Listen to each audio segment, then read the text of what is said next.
Fox Sports. We are the Fox. We are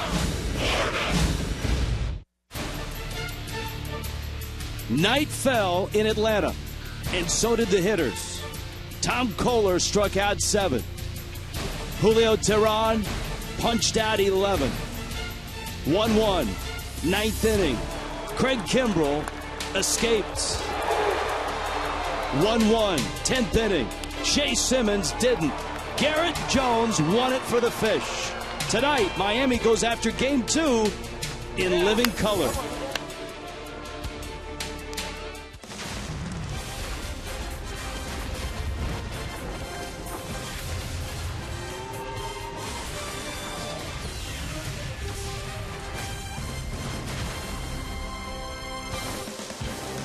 In Atlanta, T-Mobile presents Tuesday Night Baseball. And on this Tuesday night, a cloudy Tuesday night at Turner Field, Atlanta and Miami, the Braves have fallen out of first. The Marlins have moved up to third. And they did it with a thrilling 10-inning win last night. Garrett Jones with a 2-run single in the top of the 10th. Steve Cishek shut the door. And the Marlins go after Game 2 tonight. Hi, everybody. Rich Waltz along with Tommy Hutton. Welcome to Atlanta for the Marlins. A terrific win, and they've had back-to-back terrific wins, beating a first-place San Francisco team on Sunday and the Braves, who were in first last night. And for the Marlins, I know it's not a big headline, but moving from 4th to 3rd place is a big deal. As you like to say, it's baby steps, and that's what you try to do. You try to put together some win streaks. You try to win some series, and the Marlins got off to a good start last night, beating Atlanta. Well, how did the Marlins win on Sunday and last night? They did it with solid starts. You go back to the last 4 at the start of the San Francisco series. Tommy, what you got? Well, trust us. Believe in us. We tell you, if the starters take it deep in the game, makes it easier for everybody. Broadcasters, managers, coaches. And you see what happened with Evaldi. Henderson Alvarez got knocked out of that game with the one hopper off his leg. The Marlins weren't able to win those games. They had to really use that bullpen. But with Brad Hand and then Tom Kohler taking the game deep into the game, it allows Mike Redmond to manage the club the way he'd like, and it allows him to use that bullpen, which was absolutely terrific last night. Chevron starters for tonight. Back into the rotation is Jacob Turner. And obviously Mike Redmond is hoping he can get somewhat deep in the game. You know, Jacob Turner, still just 23, pitched 8 times out of the bullpen, had an ERA just under 6. His last start was in Texas. It was on June 11th. The bottom line, fastball command. Jacob Turner has big league stuff. He just has to command it. Mike Minor, the lefty, goes for Atlanta. Now, he's not had a great year, and he's not had great success against the Marlins in his career. Yeah, look at that, 100 career starts. That'll be tonight. He's had 13 of those against the Marlins. He's 3-4. In the month of July, though, Mike Minor's ERA is 6.23. There you have it. It's Mike Minor. It's Jacob Turner on an email and Twitter Tuesday. Ain't no bull without the bullpen. Terrific last night. Preston Wilson joins us when we return.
last night, and for Miami, a terrific bullpen.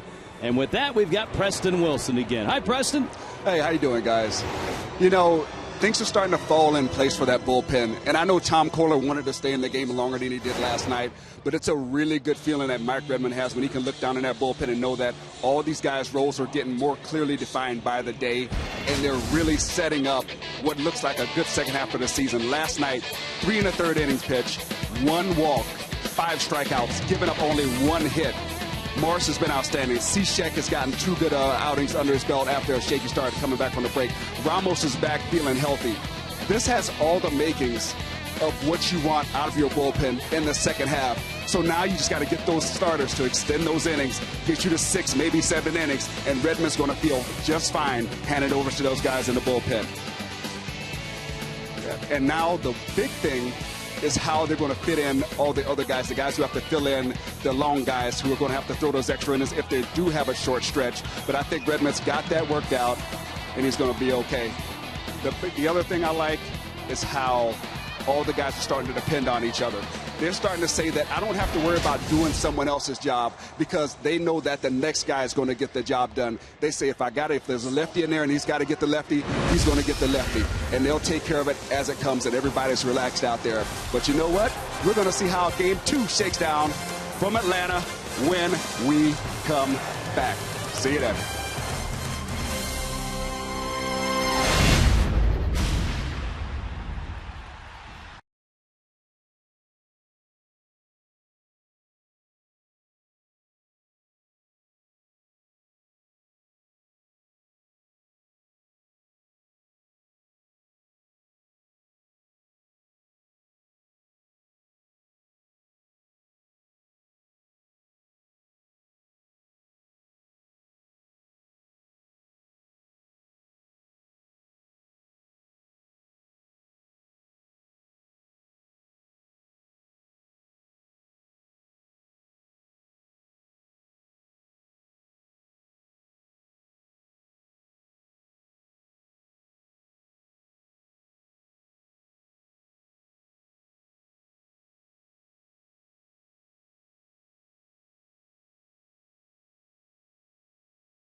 Miami Marlins baseball on Fox Sports Florida is brought to you by Toyota.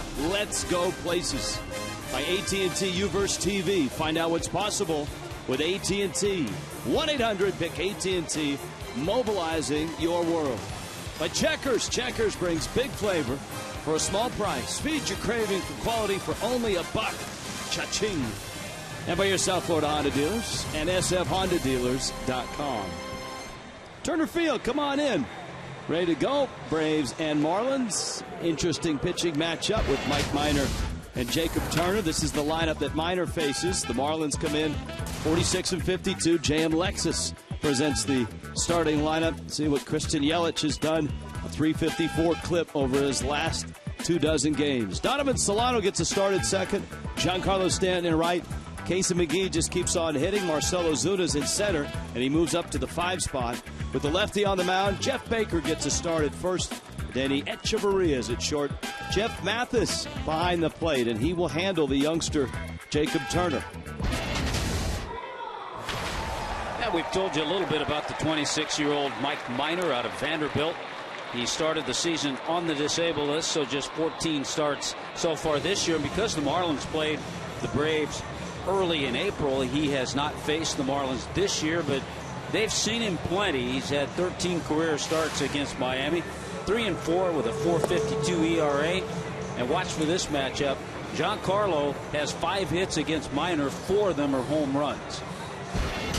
Defense for Atlanta tonight. There it is with the Uptons left and center, Justin and BJ, Jason Hayward in right, Chris Johnson, Andrelton Simmons. What a play he made last night. Tommy La Stella, Freddie Freeman, and Evan Gattis behind the plate. And so Yelich climbs in, ready to start in Atlanta tonight. Yelich, Solano, and Stanton get their first look at Mike Minor on the night. Pinch-A-Penny brings you the first pitch. And here we go. Yelich last night banged out a couple of hits. And both those hits came in his last 2 at-bats, in the 8th and in the 10th. His average has risen up to 276. Very pleasant 82 degrees on first pitch. And Alan Porter calls that one ball 1. You can see the skies have kind of parted and a lot of blue. This is as much blue as we've seen in the Atlanta sky in these first 2 days of this 4-game set. Yelich went, says Alan Porter, and it's 1-2. Yeah, there's been a lot of cloud cover, a few showers off and on, but yeah, it looks beautiful right now.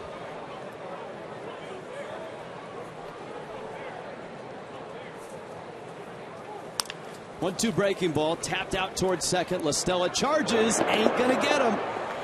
Yelich runs a lot faster than people think, and he legs out an infield hit. And I think what happened with La Stella, halfway as he went to get that ball, he realized Yelich had that kind of speed. Right there, just a little mishandle. I even think if he handles it perfectly, he doesn't get him. So it's going to be a base hit all the way.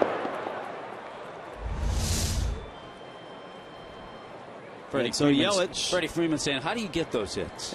Yelich has hits in his last 3 at bats, and he's at first, a threat to run. And here is Solano to face Minor. Now Solano getting the start. He came in last night and had a key at bat in the 9th inning. Bags loaded, 2 outs.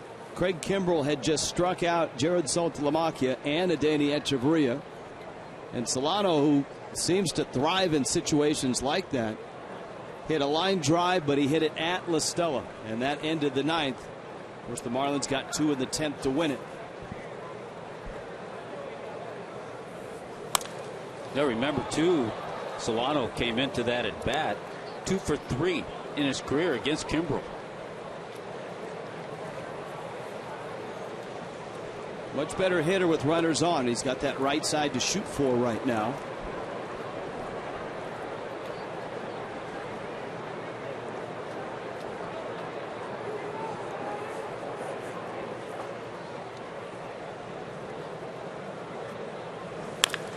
Hammered in the left. Boy, Solano was all over it. Yelich will stop at second.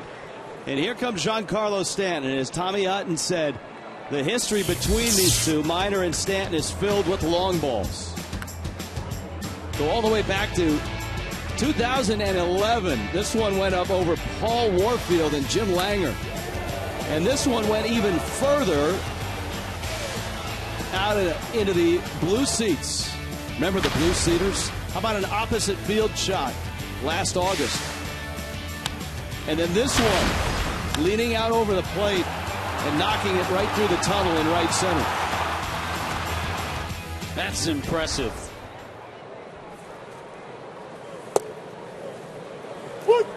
Minor with a first pitch fastball, strike 1. You've got speed, obviously, with Yelich at second. The Braves have really shifted around to the left side for Stanton. There's a big hole right center, right at second base, and Minor comes in on him with a breaking ball, 0-2. I think we talked about that last night. They are shifting because of the pitcher. Last night with Tehran throwing the way he was, the second baseman La Stella wasn't that far over on the shortstop side. Paul Goldschmidt has caught Stanton. They are tied going into play tonight.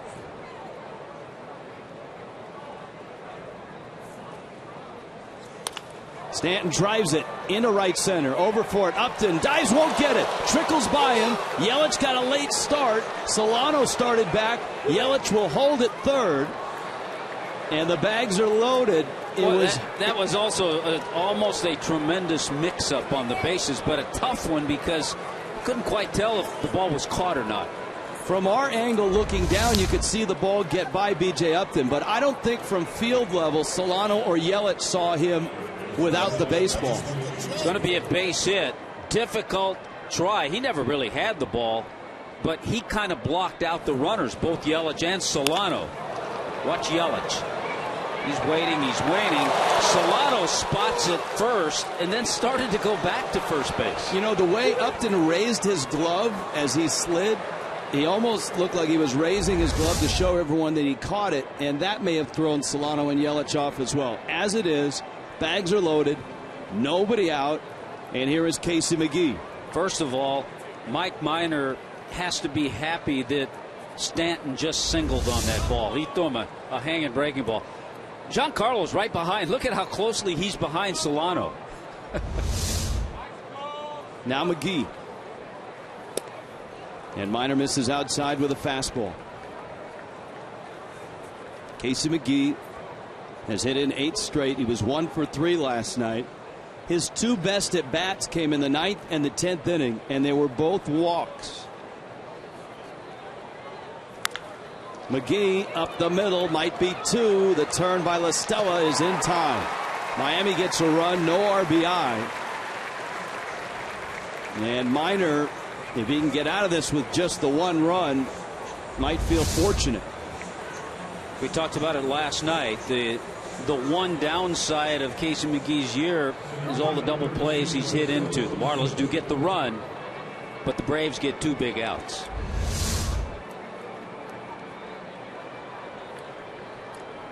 And here's Marcell Ozuna with 2 outs.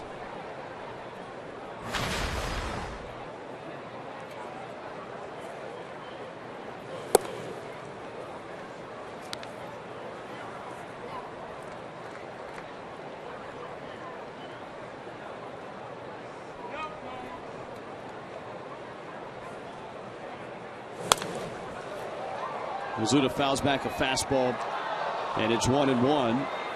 Ozuna last night 1 for 4. He singled in the 7th inning. He punched out a couple times. Of course, Julio Teheran struck out 11. The Braves, all told, struck out 16 Marlins.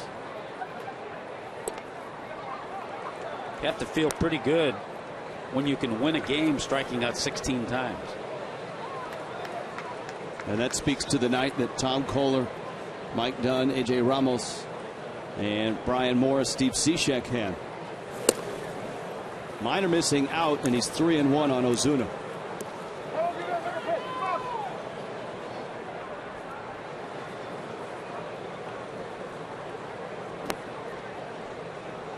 Vanderbilt lefty had a nifty year last year with an ERA in the low 3s. But this year very different. The ERA hovering around 5. His last 7 starts, his ERA is close to 7, but amazingly the Braves are 5-2 in those starts. 3-2 coming. Lost him, and Ozuna walks. And Jeff Baker will get a look at the lefty. And we'll give you a look at the scouting report on the left-hander. Mike Minor has 4 pitches. He'll use all. Slider, curve, fastball, changeup. Mixes things up pretty well. The runners are going to have to be careful over at first base. He has a pretty good move. Roger McDowell arrives on the scene. If you're just joining us, the Marlins had 3 consecutive hits to start the inning. A mix-up in the outfield on a difficult read. B.J. Upton sliding to make a catch from ground level. It appeared like he had it, raised the glove, but the ball had trickled behind him. Christian Yelich was barely arriving at third, and Donovan Solano had yet to arrive at second by the time Stanton was right behind Solano. McGee, a double play grounder, a run came across there. But here's Baker at the corners now with 2 outs. First pitch swinging in the air to right, and Hayward is over and there and makes the catch. And Minor gives up just the 1 run in the first. Emails and tweets got that going on tonight. 1-0.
Tag is Marlins Fantasy. Keep it clean, kids, because we're talking fantasy auction tonight, which is coming up a week from tonight.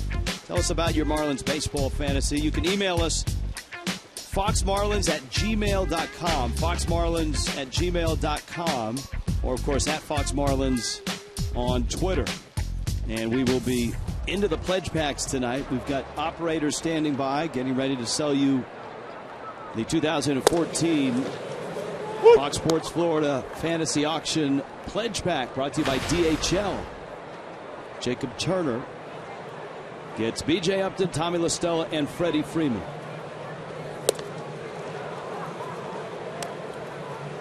I was just thinking, hashtag fantasy brings to mind Late Night with the Fish. But not tonight. No, tonight it's all for the kids. Check swing and no swing. And it counts 1-2. B.J. Upton 0 for 5 last night. There weren't a lot of hits in the Miami lineup through the first 8 innings, and there weren't a lot of hits in the Atlanta lineup throughout the night. Turner just misses there, and it counts 2-2. How about this last night? The Braves were 0 for 8 with runners in scoring position. The Marlins were just 1 for 10. Upton got jammed, and he sneaks it inside the line. Stanton picks it up. Joe West, the first base umpire, watch that one trickle right between the bag and Jeff Baker. And Joe West, who calmly turned around to make that call, just made the fair call. This is a tough luck because it's a good pitch by Jacob Turner. He jams the leadoff man, B.J. Upton. But he ends up getting the double on a ball not hit all that sharply.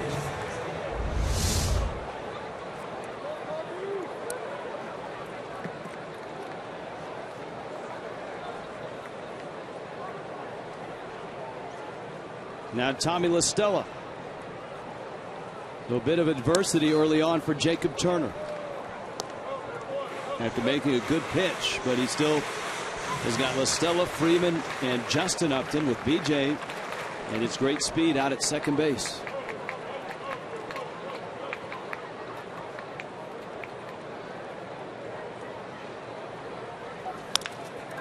Ground ball out to second. Solano gets the out, and LaStella moves up to 90 feet. And that brings Freeman up in an RBI spot. Braves lineup brought to you by JM Lexus. You've met BJ Upton. You've seen Tommy LaStella. He's welcomed Freddie Freeman. And then Justin Upton in the cleanup spot. Jason Hayward, Evan Gattis, his second game back after coming off the DL. Chris Johnson, Andrelton Simmons, and Mike Minor slotted ninth. Infield back, and so Freeman with a ground ball can tie it. Turner misses, Mathis smothers. It's an interesting dynamic with Mathis behind the plate and with Turner. Mathis did a terrific job with young Brad Hand the other night. And tonight, he's charged with trying to straighten out Jacob Turner.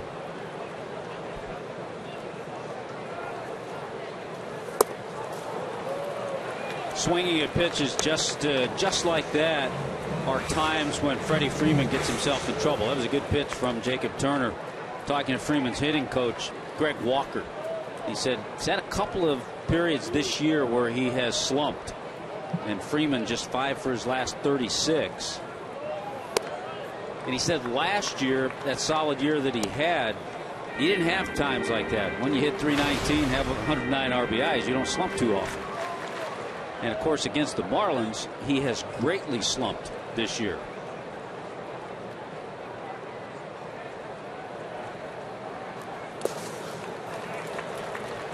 Mathis slides out and blocks it.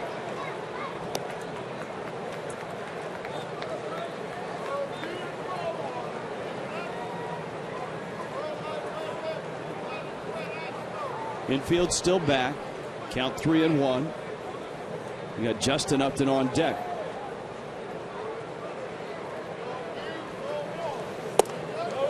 And that breaking ball misses out.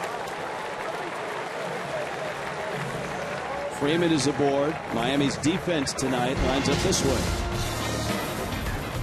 And there you have a look at the outfield with Yelich, Ozuna, Stanton, McGee, Echeverria. Donovan Solano with the start already has a base hit tonight. Jeff Baker's at first base, and Mathis is handling Jacob Turner. Marlins defense brought to you by Ram tonight. Well, on one hand, you have an opportunity for a ground ball to get out of the inning. On the other hand, you've got a powerful bat up there who had 2 hits last night, Justin Upton.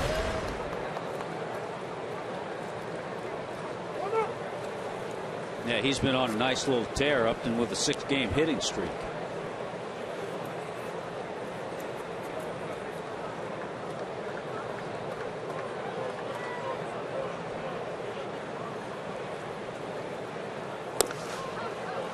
The Braves hitters don't have a lot of at-bats against Turner this year.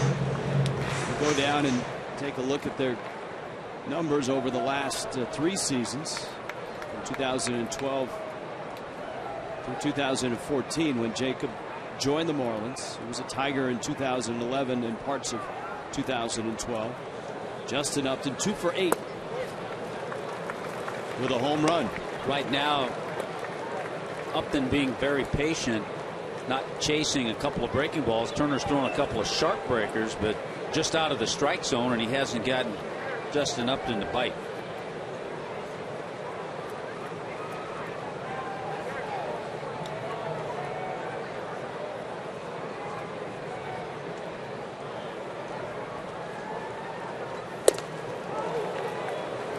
Got the 2-0 fastball by him, and it's 2-1.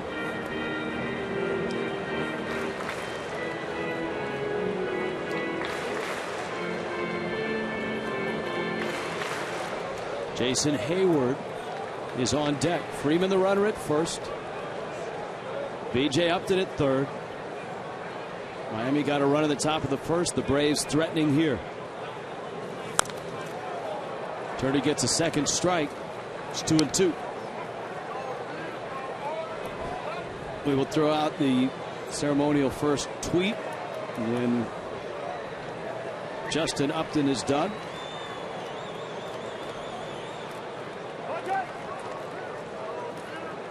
Echeverria and Solano and McGee are all back for 2.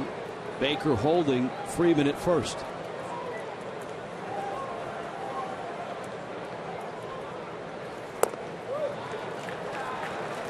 This has been a good at bat for Justin Upton. He's taken now to run the count 3-2.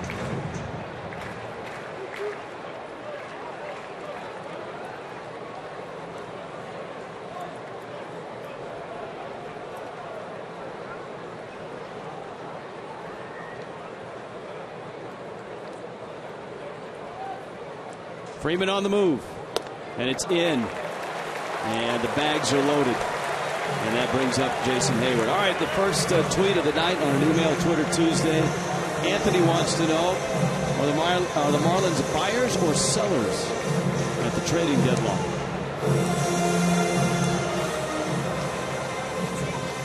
It's a good question. I think if there is a deal that fits for them, certainly they're going to be buyers. I don't think they anticipate being in the seller mode.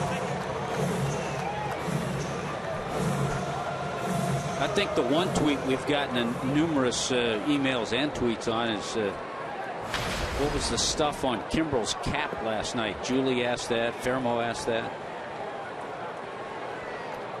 Rosin and spit. We did a little investigative reporting. You did your homework. Center field, not too deep. Charging in is Ozuna. Won't get it. Lands. His throw to second is not in time. And the Braves have tied it on a jam shot single to center by Hayward.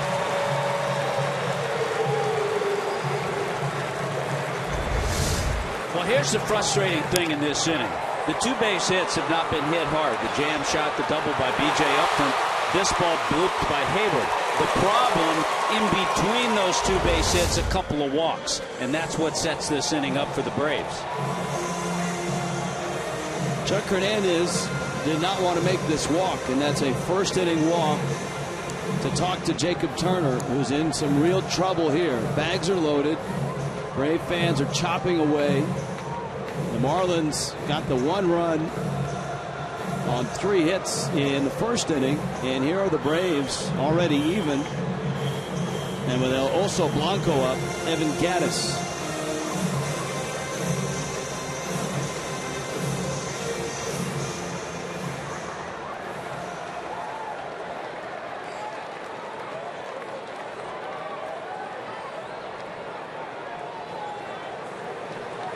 Infield still waiting for a ground ball. Gattis 1 for 3.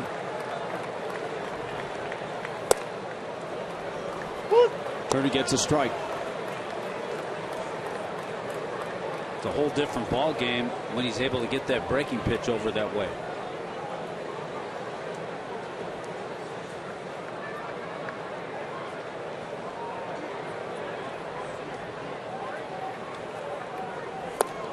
Like that. 0-2. A couple of good sliders to Evan Gattis. And you know what? Just like Minor, if Turner gets out of this and gives up just 1 run, he may feel relieved when he gets to the dugout.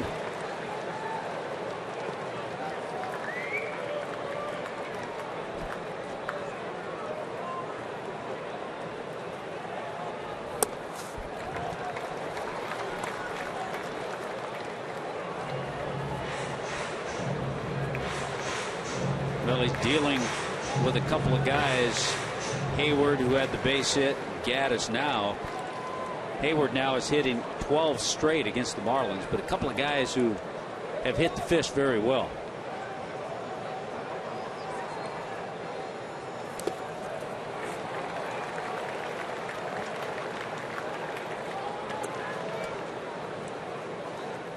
Mathis smothers it. And Gattis, after going after a couple of sliders, now has watched the count go 2-2.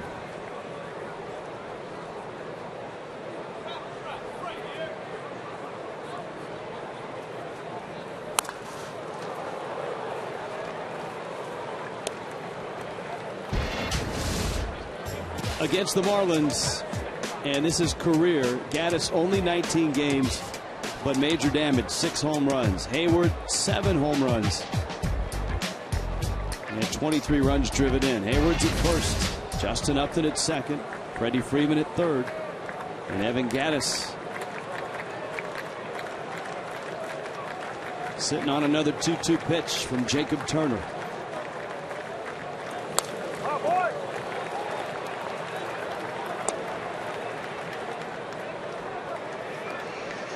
But 25 pitches so far for Jacob Turner. And remember, the last time he started a game was a 6-0 loss in Texas. That was back on June 11th.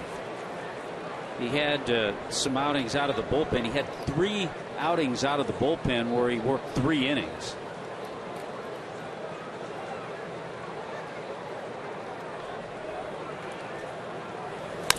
Two ground ball. Echeverria, Solano, Baker, and Turner gets that double play.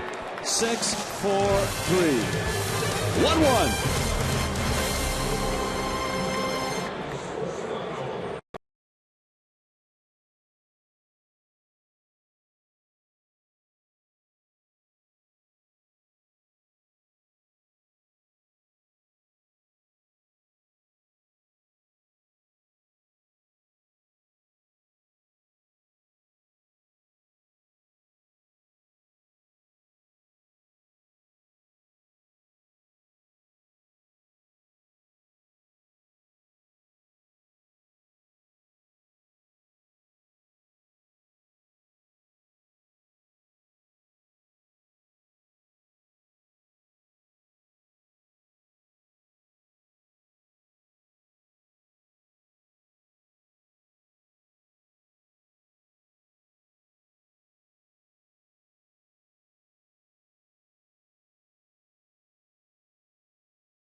And Braves in the second. A week from tonight, the Fox Sports Florida Fantasy Auction is around the bend.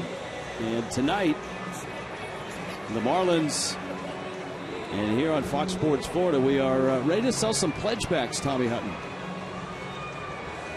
I know that you purchased yours on your iPad. I did, without any instruction from you, I might add. 305-480-2550. 305-480-2550. Call that number. $150 donation to the Marlins Foundation. All the funds raised go to South Florida youth. And just a bunch of terrific stuff. Danny Echeverria leads off, and he chops one over the middle. That's Andrelton Simmons' area. It's where ground balls go to die. This guy puts on a clinic. Every series that you see, it seems he makes terrific plays every night. Yeah, a few years ago, Rich, I would have used that phone number, but we realize everybody doesn't have access to a computer, an iPad, smartphone, so you might have to call to order that pledge pack. There you go, 305-480-2550. Now, the stuff that's in the pledge pack, Christian Yelich is the ambassador of the fantasy auction this year. So it's a authenticated, which is authenticated by Major League Baseball. Christian Yelich autographed baseball. You get a Christian Yelich bobblehead. His bobblehead night is coming up later in the season. Mathis, a 2-hopper. And Simmons on to first. There's 3 caps in the pledge packs this year, Tommy Hutton. And we figured we would throw in a black Marlins cap, a red-orange Got the Marlins red-orange, cap, which looks good. and a Fox Sports 1 cap. That's in there as well. A $25 gift certificate at the Clevelander. A voucher for 4 tickets to a Marlins game as Turner takes down low. Tommy Bahama beach mat. If you live in Florida, you need a beach mat, right? And a cap. And a Fox Sports Florida dry fit shirt. All that for just a pledge and a chance to be part of what is a terrific event, the Fox Sports Florida Fantasy Auction next week.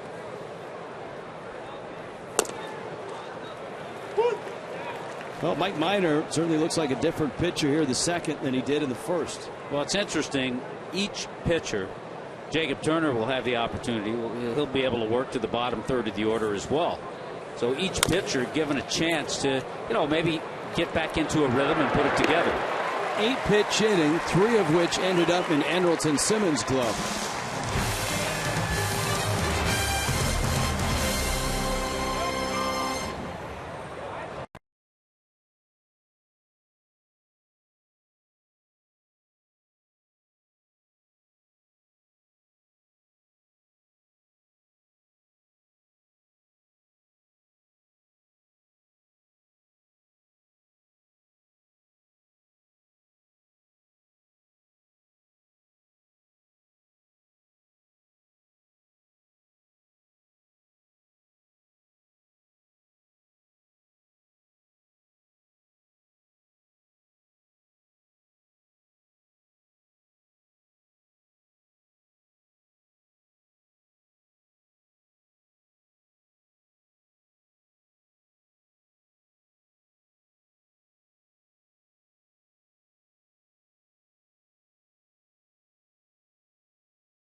Bottom second, 1-1 ball game. Marlins and Braves. Rich Waltz, Tommy Hutton, Preston Wilson. Let's dive back in. Get some emails and tweets going. A lot of questions about buyers or sellers. And one Braves fan wants to know, this is Troy, what do you think the Braves will do? And what are the Braves shopping for? I think in some conversations we've had with those close with the Braves, as everybody is looking for a starting pitcher, but that's probably not going to happen. But Freddie Gonzalez kind of leaned a little bit toward more bullpen help, and a lot of clubs are looking for that too. Chris Johnson, Andrelton Simmons, and Mike Minor. That one foul back because of the spot that the Marlins are in right now at 46 and 52. Steve Cishek's name has been bandied about by a lot of the columnists. Now is the time for everyone to write that column on who should trade for whom. Pitch misses away. The Marlins really don't have any major pieces. Cishek might be the only one. If you look at this ball club, the outfield's not going anywhere. The shortstop's not going anywhere. Cishek enters his first year of arbitration next year, but he's a valuable piece, especially on a young team. He's been a very dependable closer. And what it appears a lot of clubs have done they'll go after a closer to use as an 8th inning guy. Chris Johnson dumps a single into right. And so a leadoff hit here in the second. Give your group an experience they won't forget at Marlins Park. Party area, suite rentals, special event nights, fundraisers. You can experience Marlins baseball through a variety of group packages. 305-480-2523 or go to marlins.com/groups. So a lot of teams will make a move like that, add someone else's closer. If they have a formidable closer, then they have their eyes set on postseason. And all of a sudden in your bullpen, where we see how important in postseason, where we see how important bullpens are, now they got a couple of closers. For teams that have fallen out, there's been one closer dealt with Houston Street. And Jonathan Papelbon's name is in just about everybody's column or report as a guy that many teams would consider for that role that you just talked about. Maybe not supplanting the closer on the club, but bolstering the pen and being a lights-out 8th inning guy. Well, the Padres dealing some people away, trading Houston Street, as you mentioned, trading Chase Headley to the Yankees today.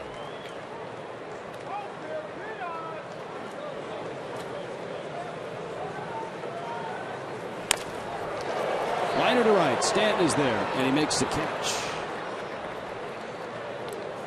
Now, you played in Canada, broadcast in Canada, so maybe you can help me with this email. And this goes, I've loved the Marlins all my life, and I was on Big Brother Canada last year. And I wore my Marlins gear all the time. I wanted to give a huge thanks to the organization for providing me with a little bit of home after being trapped in the house for 3 months. That can happen in Canada. Keep up the great work, Vancouver. Alec, Big Brother contestant. Big Brother Canada. I'm not familiar with that. Runner on the move is Johnson. Solano adjusts nicely and gets the ball. I'm familiar with the Big Brothers program that has adults take young kids who don't have a father figure or something, but I'm not familiar with the Big Brother show on television. Well, this is the Canadian version. They stopped by Tim Hortons. Might be new.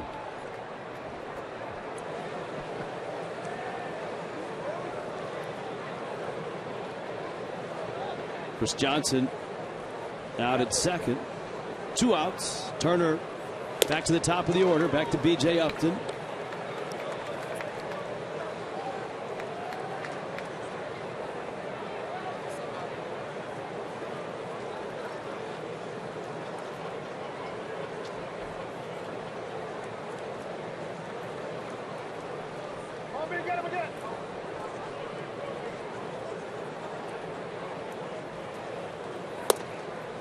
Turner dots the outside corner for a strike.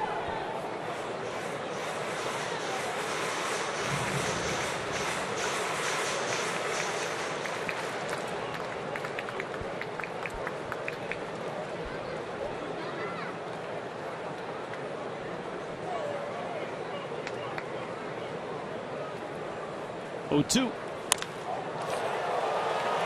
In the air to right, Stanton converges and makes the catch. And Turner gets through the second.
Ball.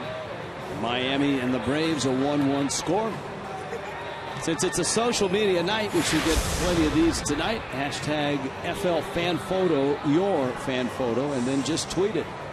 And you'll have a chance to have it shown in an upcoming broadcast. Now, that small print that we don't have enough time to read that says that all your fan photos, well, I don't know what it says.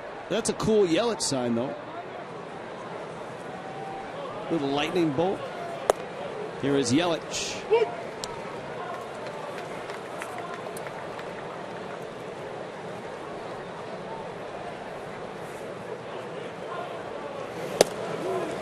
Had a tweet, Rich, from Ivan. Wants to know if there's any news on Derek Dietrich. Right now, the organization waiting for him to just start swinging the bat a little bit. He's still feeling some soreness and discomfort. 305-480-2550. Operators standing by, some sitting, some standing. By the way, I'm going to give myself a homework assignment to read the fine print on the AT fan photo. And you know, it just occurred to me to look at it. It may say Rich and Tommy are coming to your house to take your picture, walk your dog, water the plants, etc., etc. Yelich has run the count full, 3-2. Marlins had Minor on the ropes in the first, got just the 1 run, and Yelich takes outside and a leadoff walk. So Christian Yelich is aboard. Did you know that Coors Light oftentimes brings us a cold hard fact? And tonight it's about Donovan Solano. 26 and younger percentage of hits by age. The Marlins, 55% of their hits are from players 26 or younger, and then you've got the Braves, who are second, and then the Astros, whom the Marlins play next, on top of that list. It'd be kind of fun to get back to Minute Maid in Houston.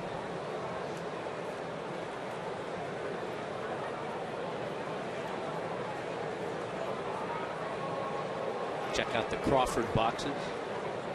The big train with the oranges in the back. Solano's got another hit, drives it in the gap. Yelich not stopping at second, on his way to third, and he'll get there. And once again, the Marlins are set up with Stanton coming up. Donovan Solano getting the start and 2 for 2. I'll tell you what, he just continues to grow on you. Donovan Solano does. A little bit off the end of the bat. A great read by Yelich. If this ball is hit sharply, probably doesn't go first to third.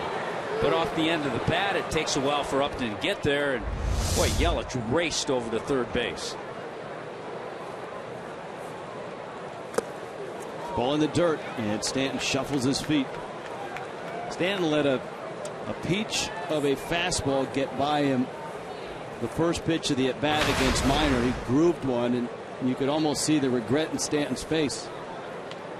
He ended up driving one in the gap into right center for a single. It could have been a double. B.J. Upton made a dive, couldn't make the catch, and the runners could only advance one base. That's what happens when you combine the words double and Upton in the same sentence and mangle them up.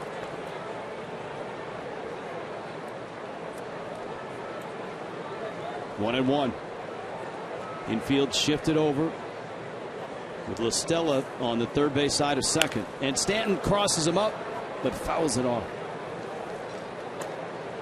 1-2. Yeah, there's I mean, any roller will get through the right side because Freeman's holding Solano and La Stella's on the other side of the diamond.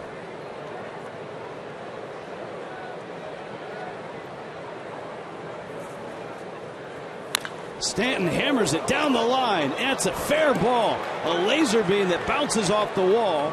Giancarlo on his way to second. Yelich scores. My goodness, did he hit that ball hard. He hit it so hard that it didn't have time to hook foul. And I think Giancarlo initially thought that it was going to hook foul.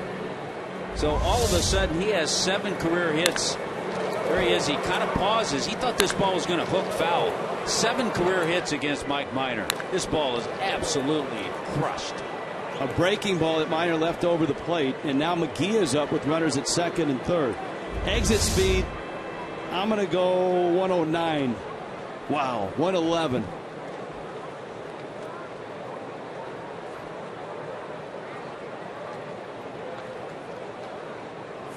Now McGee. Bouncer to short. It'll score a run. Solano crosses. And McGee drives in run number 57 with the infield back. 6-3. And Miami has a 3-1 lead.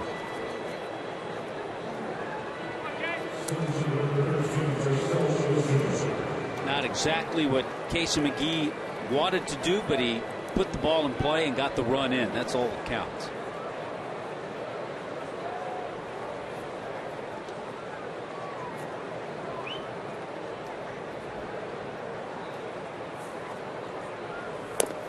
Ozuna takes low and in. Aram in Fort Lauderdale with Colin Moran in the system. Is Casey McGee worthy of a decent pay raise? And what are the chances that the Marlins re-sign him? Ozuna fouls it at the plate. Also, what would be the time frame for a guy like Moran to get to the big leagues? Well, it's not going to be next year. So, yes, the Marlins do have, I believe, a decision to make concerning Casey McGee.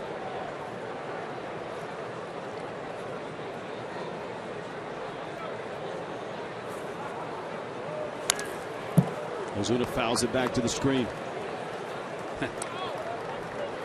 Royals Marlins fan wants to know, you talked about take a picture, walk my dog, water my plants, mow the yard. They want us to send A-Dub to do that.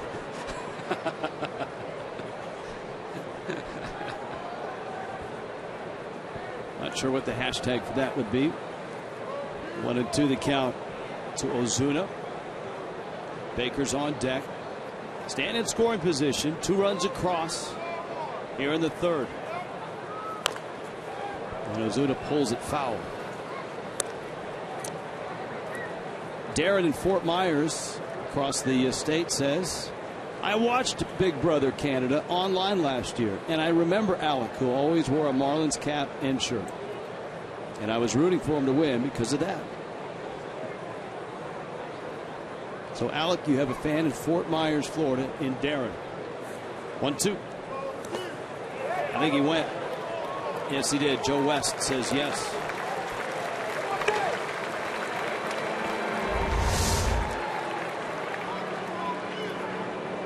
Yep. Yeah, he did.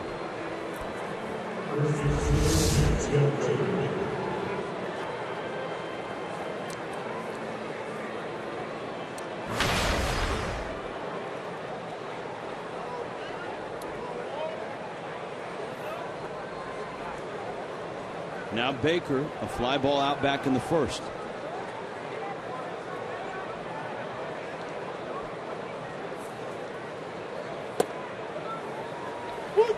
Minor with a breaking ball for a strike. Baker against lefties came in at 264. Hey, Jeff Baker came into the game with an 8-game hitting streak too, and a number of those hits came in pinch hit appearances. How about Baker 9? into left field, base hit, Stanton around third, and he scores. And Jeff Baker has got a 9-game hit streak. Now remember early in the year when Jeff Baker hit a lot of balls, they were at people. He hit a couple of deep fly balls to center field and they were outs. All of a sudden he's put together a nice run. It is not easy to have a 9-game hitting streak with 20 total at bats. And so Miami does pick up that extra run. Baker drives in his 19th. Well, he also came into that at bat, so he upped it there. 351 with runners in scoring position. So here's a guy who's not in there on a daily basis, but has put together some really good numbers.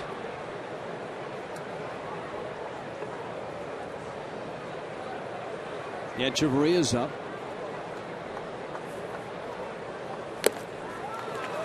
Now, Echeverria had a tough night tonight. We've already had 2 or 3 emails and tweets talking about Echeverria's bat.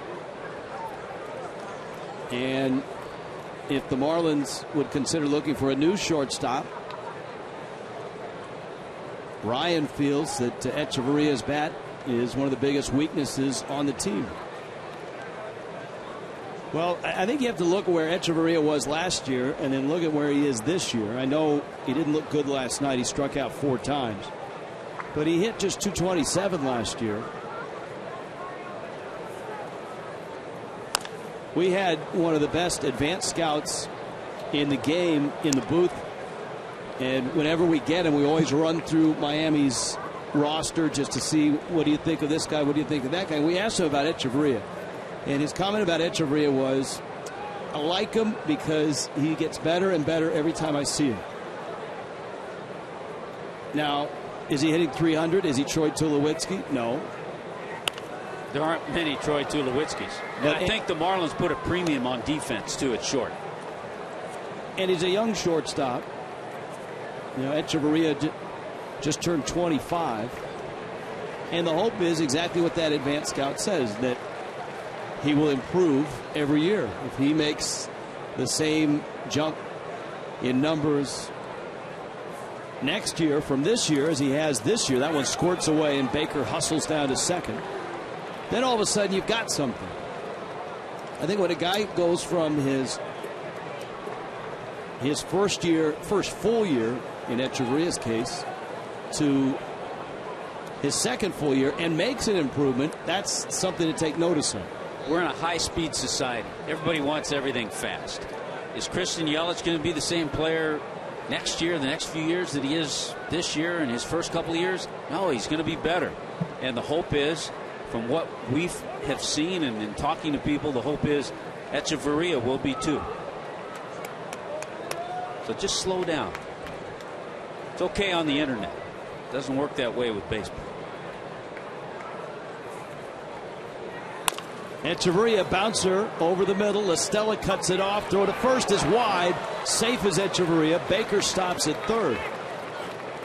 And Mathis comes up now with a chance to do more damage in what is a 3-run inning already. Well, once this ball got over the head of Minor, it really wasn't a play for LaStella. Good job by Freddie Freeman to come off the bag, though, and get the ball because he knew there was a runner going from second to third.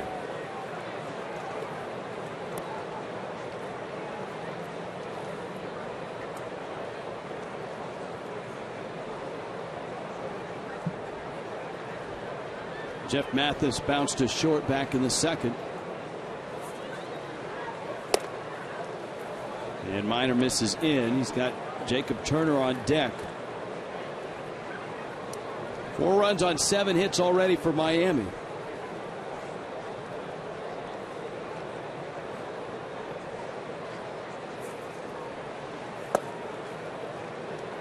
And it's 2-0.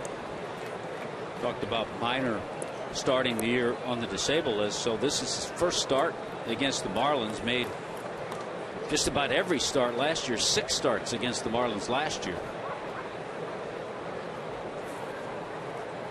2-0 pitch. Mathis into center field, and B.J. Upton is there to make the catch, but Miami puts 3 on the board and leads it early on, 4-1.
Giancarlo Stanton and Casey McGee getting RBIs in that inning, and they do it in a very different way. Different strokes, different folks. Stanton, 60% of his runs driven in come via home run. That's 7th highest in the National League. Casey McGee just 7% via the home run. Of course, we've seen Hits McGee spray balls all over the park and drive in a ton of runs. Safe to say, Rich, they roll in different ways, but they've had success.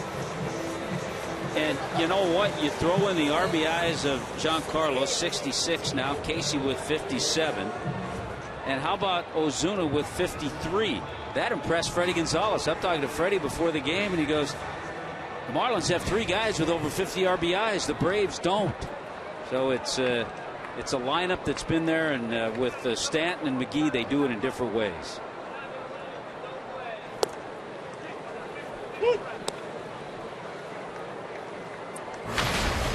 Tommy La Stella now for the Braves. And maybe this cushion for Turner is an opportunity to get aggressive and pound the strike zone. Maybe get a little confidence. That's one of the things that Jeff Mathis talked about before the start for Turner, is just to get some confidence and to keep some confidence out on the mound. Down goes La Stella. And I'm sure whether it's Jim Powell or Chip Carey or maybe even Don Sutton in a big moment when, and La Stella's had some big moments, whether it's a game-winning hit or a big home run, that they'll yell out, La Stella! Well, they have a note in their stats. Boy, that came off the front shin or knee. La Stellar, because he has been stellar lately. 47 games in AAA, was hitting near 300, and this is his 48th game up with the Braves. All right, let's sell some pledge packs, Tommy Hutton. Just $150. Look at all the stuff you get. You get a red-orange Marlins cap. You get a black Marlins cap. There's the Fox One cap. There's the Fox Florida shirt. The fantasy auction bag. That's a authenticated Christian Yelich baseball. See the Yelich bobblehead? Very nice. Got the bat. He even liked it. And when a player likes his own bobblehead, that's saying something. It's the DHL pledge pack. All right, now, up in the booth, we got all kinds of stuff. So you got that. I like the Tommy Bahama beach mat. I also have the what do I have? Oh, I got the Fox Sports 1 cap. So look at that. You'd be on the beach, the Tommy Bahama beach mat, and the Fox Sports 1 cap. Yelich bobblehead. Now remember, you also get a voucher for 4 Marlin tickets, a $25 gift certificate to the Clevelander. So you can get in. You can bring a family of 4.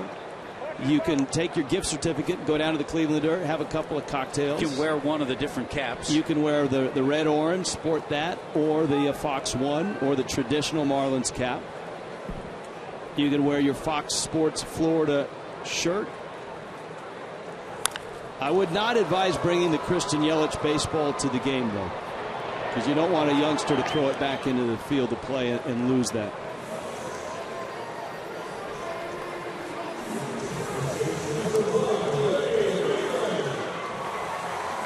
4-1 ball game here. And Jacob Turner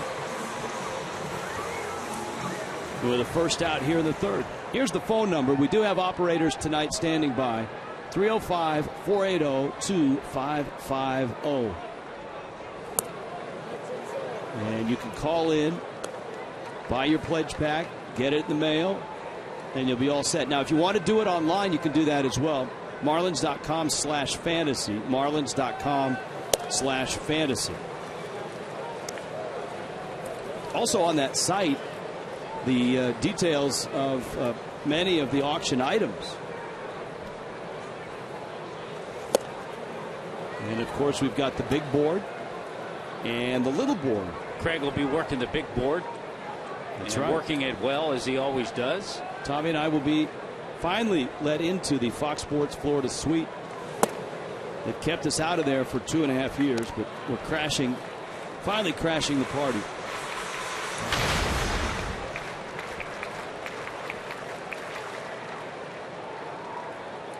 Freeman staring out. 3-1 pitch. Bouncer. Solano picks it nicely. And a throw on to first to get the out. We do this every year, Tommy. The auction, the Fox Sports Florida Fantasy Auction. The golf package with you has just exploded. All kinds of rounds of golf. The Allianz Championships, you get inside the ropes and all of that. The reverse road trip where you come to Miami, you stay at the Clevelander. You get tickets to the Diamond Club. Batting cage experience with the Marlins. Garrett Jones will be your hitting coach. Oh, the Royal Caribbean cruise is huge this year with a big Tommy Bahama gift pack that goes with the cruise. That one is cruising to left and deep and gone. And Justin Upton, it's his 18th of the season.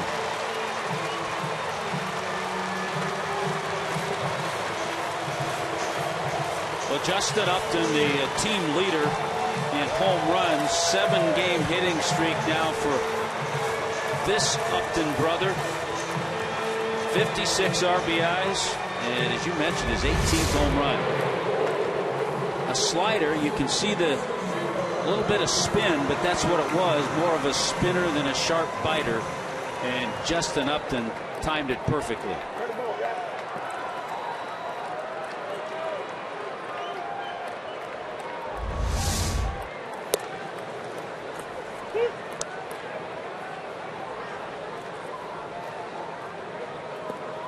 So a 4-2 ball game, and Jason Hayward up.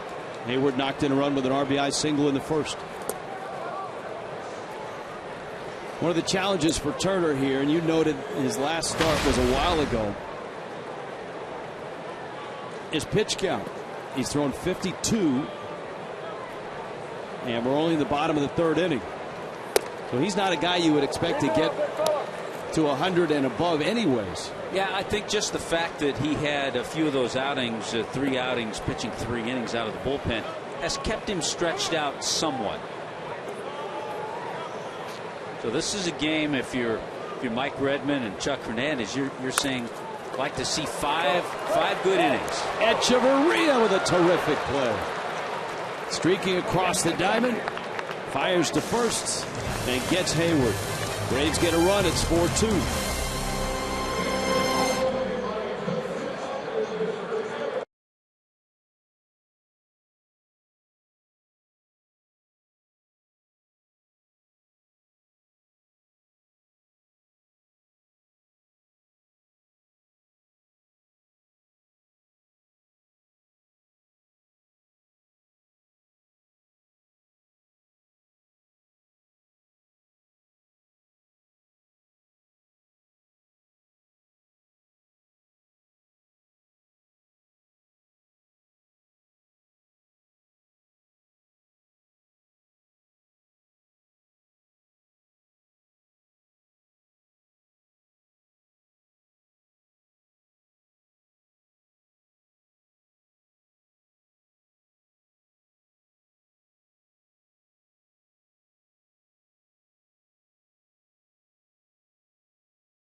Already, especially compared to last night, which was 1-1 into the 10th.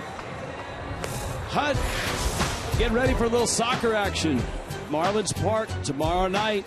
Atlético Nacional takes on AS Monaco, and it's tomorrow night, 8 o'clock. You can get your tickets by calling 800-967-9393 or go to marlins.com/soccer. Atlético Nacional versus AS Monaco.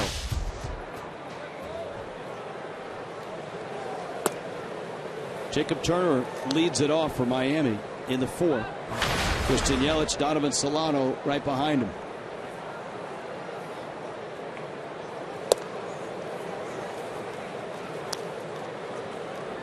For Mike Minor, it's been a struggle against the Marlins lately, and obviously a struggle tonight. 59 pitches in. There's Mike Minor, a teammate at Vanderbilt, with a guy whose name has been floated around in a lot of trade rumors, David Price.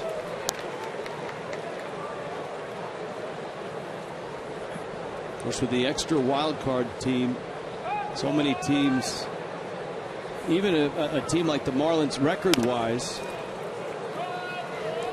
feel like they still have a shot. Now, obviously, Miami would have to get red hot. And I think the same can be said for the Rays. The Rays at 47 and 53, Miami at 46 and 52. But the Rays are hot. The Rays having won 5 straight going into play tonight. But the bottom of the East is hot. Boston's won 5 in a row. The thing about the Rays, though, they have 4 teams to jump over. And they're the same number of games, almost the same number of games behind as the Marlins are. Turner knocks one in the gap. Right center. All the way to the wall. Uh-oh, I hope he touched first base. If he did it awkwardly. I think he did, but it wasn't textbook. Well, Perry Hill right now is looking at Joe West. That is something that, if you're the Braves replay coordinator, you're going to look for. Well, what a nice swing by Jacob Turner. Let's see if he gets it. Yeah. You'd like to get the other corner, but he got it. Good job by Jacob Turner. His 3rd hit this year. Probably did a little of that at Westminster Christian High School in St. Louis, too. He's out at second. Here's Yelich, who is singled and walked. And he takes outside. Already a dozen hits and 6 runs combined for these two teams. Quite a difference compared to last night's game.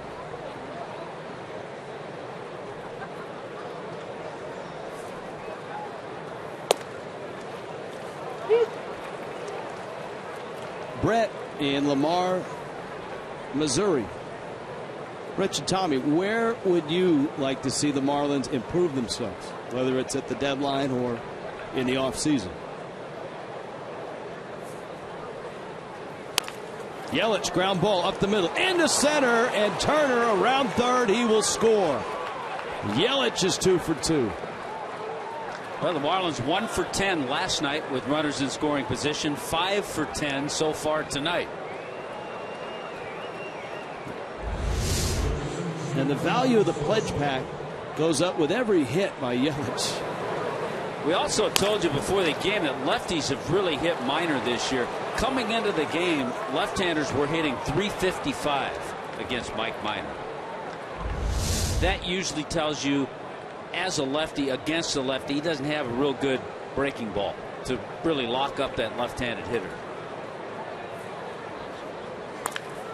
Solano cranks one, center field, hit well, up and back, looks up, bounces off the wall, goes up into the seats, ground rule double. Have a night, Donovan Solano.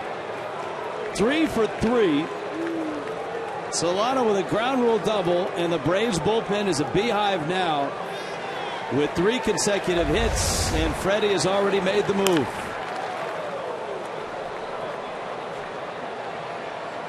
Donovan Solano crushed that ball and really fooled B.J. Upton. He didn't think he could hit a ball this far. 3 for 3 so far for Solano.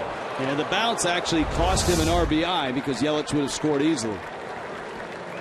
So Stanton is due up, and the Braves are going to the bullpen here in the 4th inning. Kendall Toyota with a call to the bullpen.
Now on the Atlanta bench, David Hale is coming in, and the right-hander takes over in the fourth with runners at second and third and nobody out, and Miami on top 5-2. It's one of those games, Rich, the way the game is going, even though the Marlins have a lead at this point, you just need to continue to tack on, add on in a game like this. Preston Wilson is down right on the field. Preston, a good night for the hitters so far. Well, you know, I'm seeing a lot of conversation in the dugout. You're seeing guys talk about the action on Minor's pitches. They're talking about the breaking ball, what they're seeing, and I think they really did a good job of picking up his breaking ball, and they took it away from him. And then he really became a fastball pitcher. And when you become a one-pitch pitcher in the big leagues, you don't stay out there very long. And Stanton does what he always does, hits the ball very, very hard against Minor. Did you feel it whooshing by, because you're down third base side, that 111-mile-an-hour double down the left field line? There was something that happened, and then all the grass over here just laid down. So I guess that was what he did. Now infield back. Stanton takes breaking ball strike. Yelich is at third. Solano's at second. Braves infield has shifted. But interestingly, Simmons, now Simmons is backing up. You can see him in your shot now. I would not want to be in against Stanton on that side of the infield. Popped him up. And Johnson is there. And he makes the catch. It's a big out for Hale. And again, it just is so important to get one, if not both of these runs in, just to add on to that 5-2 lead already. Well, Miami certainly has the right guy at the plate for that, and that's Casey McGee. McGee has hit 2 ground balls to short. Both have provided runs. One was a double play ball, so he did not get an RBI. The other, with the infield back and a runner at third, scored a run in the third. Middle infield is back here, and you've got speed with Yelich at third base. McGee fouls off a fastball. Right now, Casey's in that drive it to right center mode.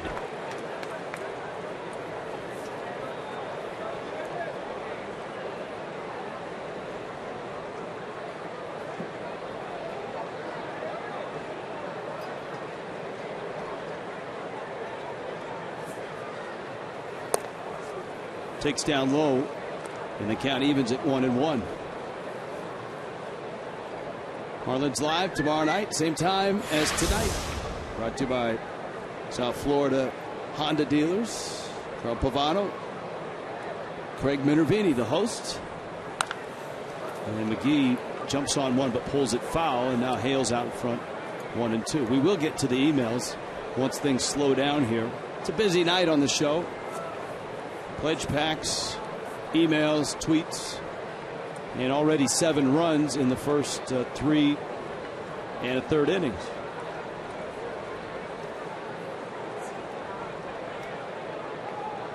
One, two. Jammed him, fouled it back. All right, let's go back to that question from Brett. Where would you like to see the Marlins improve? I think consistency at second base. The Marlins have used all kinds of second basemen this year. I'm sure Mike Redmond would like that. That would be a start.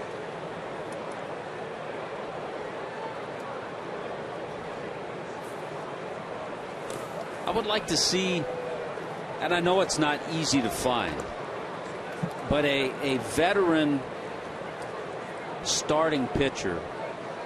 So the club just doesn't keep bringing up inexperienced guys and trying this guy and trying that guy and trying this guy. Somebody who could solidify a number 4 or 5 spot in a rotation. 2-2. Well, depth of starting pitching is, as every general manager will tell you, is something you can't have too much of. And I think for the Marlins, that one of the things that hurt them in April and May was the bullpen, especially the middle relief. McGee takes the walk, trots down to first. And I'd like to see them do something to make sure Casey McGee is back.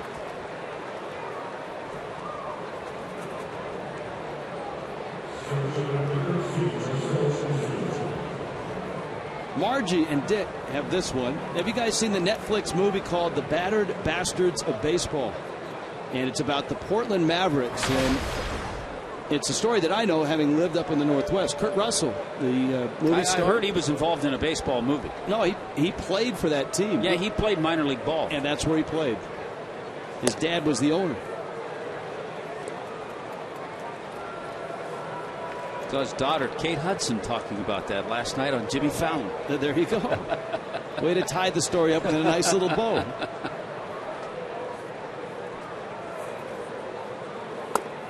Anytime we get Kate Hudson on the show, that's great. But yeah, it is. If you've got Netflix, it is a really fun movie, and it's a true story. It's not a baseball movie in terms of fiction. It's a documentary and a real deal. It's a great old ballpark that they play soccer in now. Very successful soccer franchise in Portland, but Civic Stadium in downtown Portland. Is that the old stadium that's kind of that's where they years ago as a member of the Spokane team, Pacific Coast League, we used to play in Portland in that downtown stadium. And when I was in the Northwest Same League, place? Yep, same place. A lot of seats covered by a big wooden roof. The Multnomah Athletic Athletic Club out in right field. Here's the 2-0. Ozuna got jammed. Little dribbler. Simmons charging. Bare hands throws and gets him. But a run scores. Yelich comes across. Jam shot RBI for Ozuna. And here comes Baker. I'll tell you, a guy that I enjoyed playing against who was on that Portland team, who at the time was an affiliate of the Cleveland Indians, was Lou Piniella. I was just about to say, Piniella spent like 2 or 3 years in Portland. Yes, he did. He was one of those guys that took a while to get to the big leagues.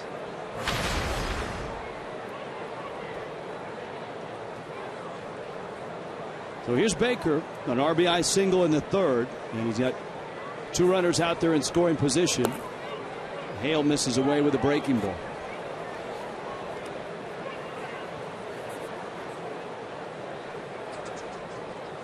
I like the tweet from Andres. He said, "You guys are making it hard not to overdraft my debit card. Those pledge packs look awesome."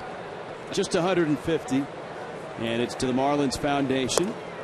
I would expect tax deductible. I mean, it is a charitable donation. There you go. 305-480-2550. 305-480-2550.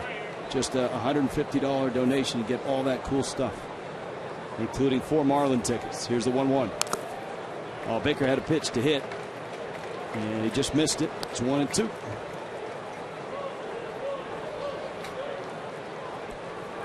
And the fun thing about the pledge packs too, Tommy, whether you're watching in Florida or say maybe you're watching in Clemson, South Carolina, you're a big Jeff Baker fan, and you don't have any Marlins gear, you can pick up 2 Marlin caps, a Yelich bobblehead. They don't sell that stuff in South Carolina, right? Or you folks that have emailed tonight from British Columbia, from Missouri. We have fans in Texas we touch base with occasionally. Baker swings and misses, and Hale finishes the inning, but the Marlins add 2 more and lead it 6-2.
Publix, where shopping is a pleasure. Visit us at Publix.com and by your South Florida Chevrolet dealers. In Atlanta tonight, Miami has jumped on top 6-2, and for young Jacob Turner, a real opportunity here. Evan Gattis, Chris Johnson, Andrelton Simmons against Turner, who's got a 4-run lead in the bottom of the 4th here in Atlanta. Justin Upton homering in the 3rd. Jason Hayward had an RBI single in the 1st. Gattis takes a strike. What you got on Twitter? I know you're riding Twitter. I've got emails tonight. Patrick, makes a point. He goes, what am I missing at second base? I don't see an urgent need to keep rotating utility guys. But you know what? That's not any way to build a ball club. And then you don't have continuity with your shortstop. So, that's okay if somebody's injured. But I think you need to have somebody regular out there.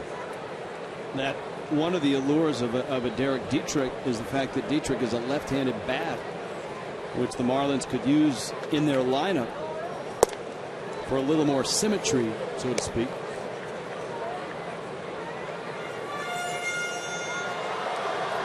I think if you're making a list of a wish list, where would you go with a wish list?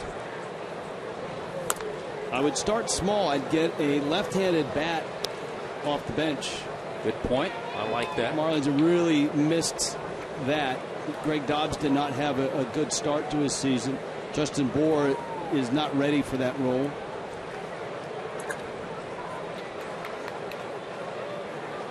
That's probably more attainable than an everyday second baseman.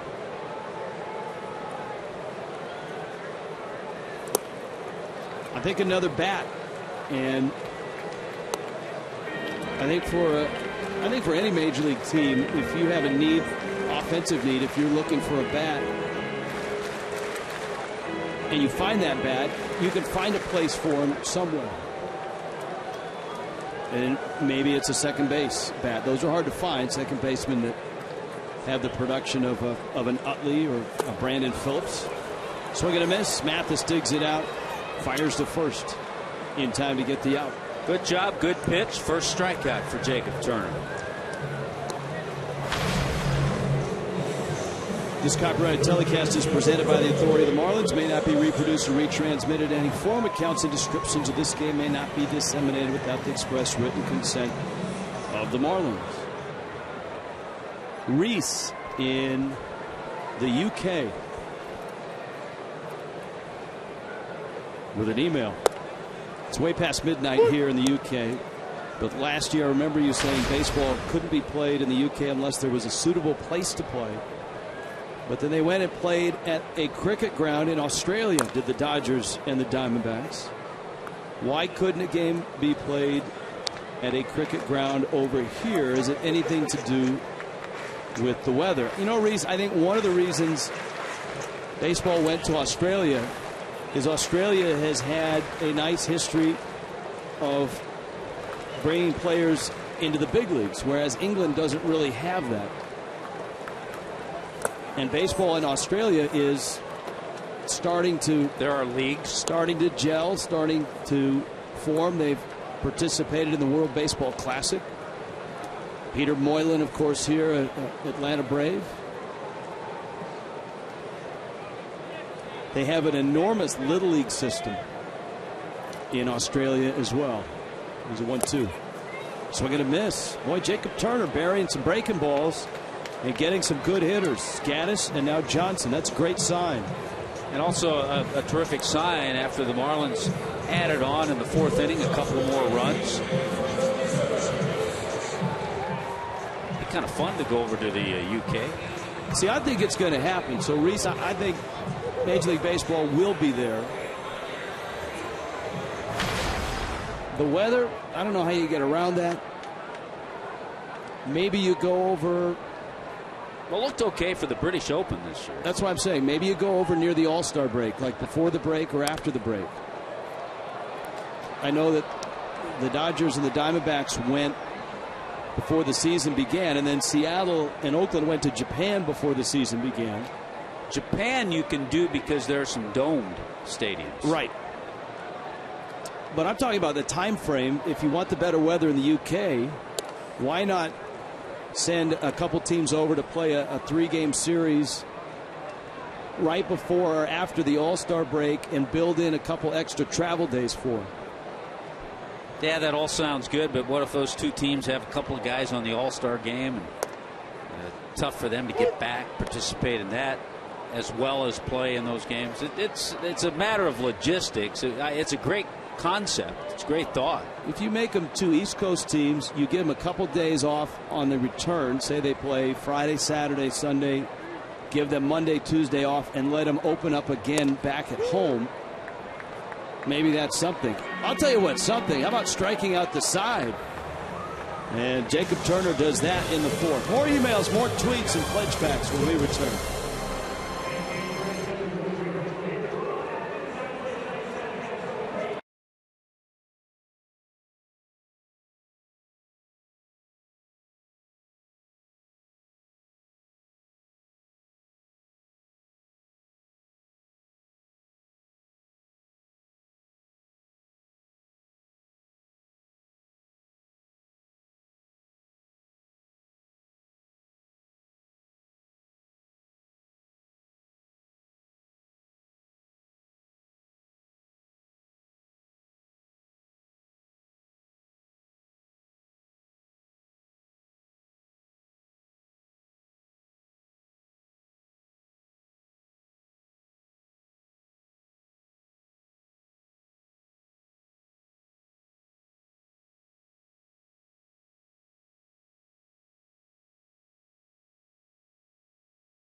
Pledge pack emails, Tommy Hutton.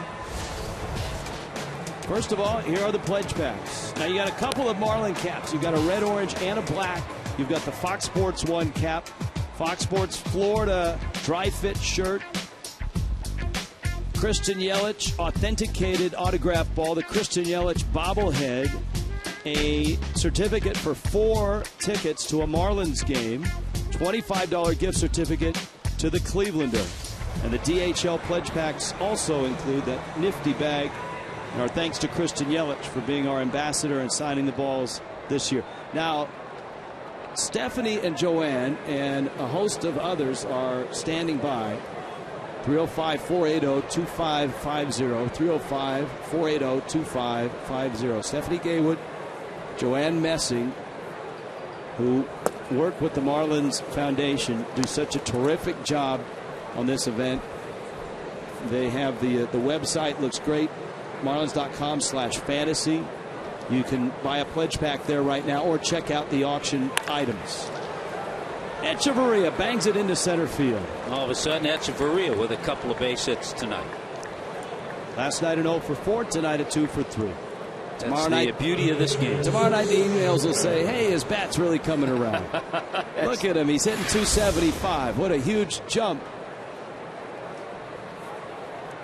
Getting back to moves, I think one of the things that we'd all like to see is in the offseason what the Marlins' plans are in offering Giancarlo a long-term deal.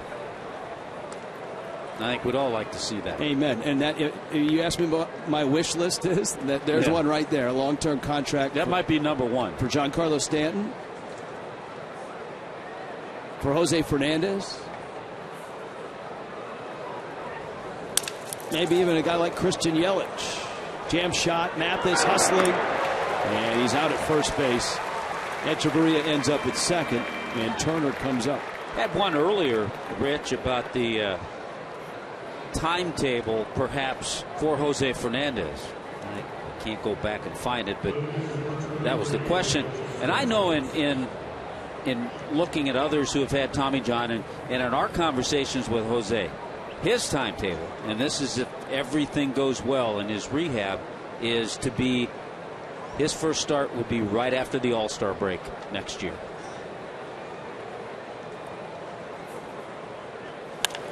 Jacob Turner really helped himself out with a double to open up the fourth. Miami added 2 runs in that fourth. Turner banged it into right center. You know, if I was thinking about it for Turner, say it was the 6th or the 7th inning and he knew he was coming out of the game, he probably would have had a triple. He's athletic enough that I think he would have turned it on and made it easier. Shoots a ground ball over to Listella. And up comes Yelich with 2 outs. Marlins.com, one-stop shop, breaking news, tickets, sweepstakes, merchandise, and more. Sign up for free Marlins email or text alerts. And you get year-round Marlins coverage, offers, discounts, and more. Go to Marlins.com and become a Marlins insider today. Jim has this email for you and me. What are the exit speeds on words flying out of your mouths? Rich when he's excited, and Tommy when he is ranting. I don't think I reached the Giancarlo Stanton speed, but gets close sometimes. Also, will you be celebrating National Tequila Day on Thursday? Yelich takes down low. Hale looking like he'd rather face Solano in this spot than Yelich. You know, Rich, with the Tommy John surgery that Jose has had, and you talked about locking up young players, I think first I would go for Christian Yelich, because you really want to see how Jose Fernandez is going to respond. I mean, the rate is good, the percentage is good, but I think you'd like to see how that's going to all unfold. But with Christian Yelich, I think you know what you have.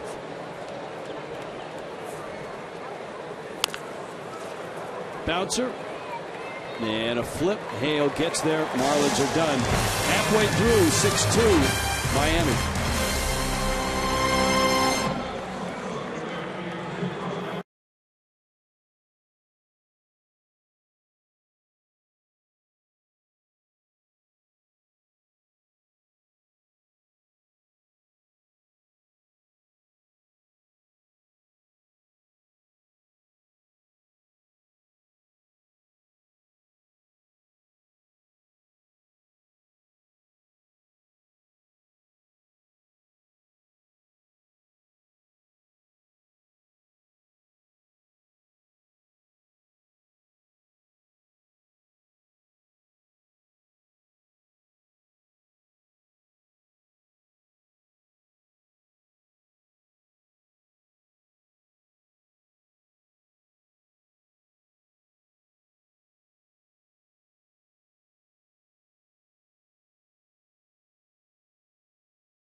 Our Volvo line score: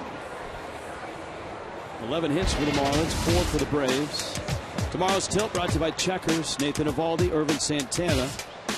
Got some hard throwers there. Similar ERAs. Actually, if you look at it, very similar numbers going into tomorrow night. Here, the Marlins have put up early runs And Jacob Turner in the fourth struck out the side. He gets David Hale, long man out of the Braves bullpen. And then the top of the order, and he misses on the first two pitches. B.J. Upton, Tommy La Stella on an email and Twitter Tuesday. Had a tweet, Rich, from Cliff. He said the ETA on Brad Penny. Here's my response. I think you'd certainly rather the organization would develop a Brad Hand and a Jacob Turner, and if both continue to show progress and pitch the way the organization thinks they can, then you stay with them, as opposed to bringing up a veteran, a guy who's just trying to come back. And he's throwing okay.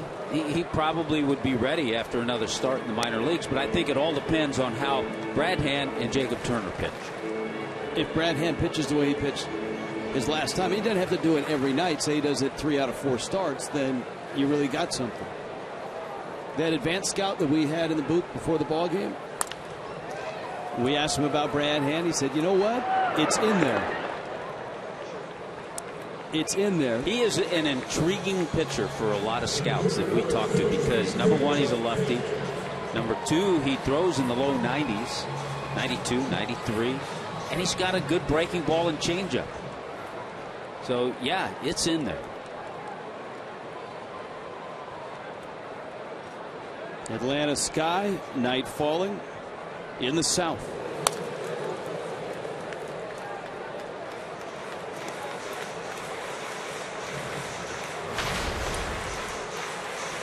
Jeremy had a question about Andrew Heaney. He needs work. He wasn't ready when he got here, and he actually has struggled in a couple of starts since being sent back. Foul back.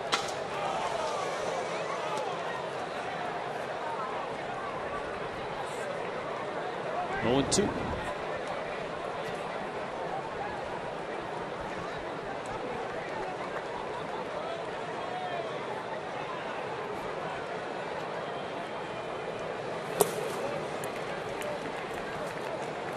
Couple of pledge pack emails. This one is from Juan. I'm from Michigan. I'm considering a pledge pack. I would love to go to a Marlins game. I've already purchased some awesome gear online. So, Juan, if you're considering a pledge pack, make the donation. It's $150. Marlins Foundation. Tax deductible. You get some great gear. There's the number you can call the operators and the representatives from Marlins Foundation tonight, 305-480-2550, or marlins.com/fantasy, and order it online. All the pledge packs will be delivered to you, to your door. Swing and a miss. Well, I tell you, Jacob Turner is on a terrific roll. All right, Tommy, just if you've never seen the fantasy auction, here's a snapshot of what you'll see. It's during the telecast of the Marlins and the Nationals. It's sponsored this year by our good friends at Banna Sugar, and Craig Minervini, the Fox Sports Florida girls. Banna Sugar are sponsored. DHL sponsoring the pledge packs this year. That one rolled up the first baseline foul. We have big board items, which are, I mean, we're talking about the Golf with Tommy Hutton experience, which is not just golf. It's a golfer's dream. All these great rounds of golf around South Florida. You get inside the ropes on some tournaments. The Allianz tournament played down at Broken Sound. Old course at Broken Sound. You've got the Royal Caribbean Cruise, one of their best cruises with a lot of behind-the-scenes stuff you get to do on the cruise ship, as well as a very nice, he's like a $1,250 Tommy Bahama cruise pack that has clothes, luggage, probably flip-flops, maybe tequila. Fly ball left. Yelich wanders in. Jacob Turner has retired the last 7 he's faced. 6-2 pitch.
Who you got, Tommy Hutton? I always take Phil the bucket, but he got edged out very early in this one. Two-bit the drill knocked him down.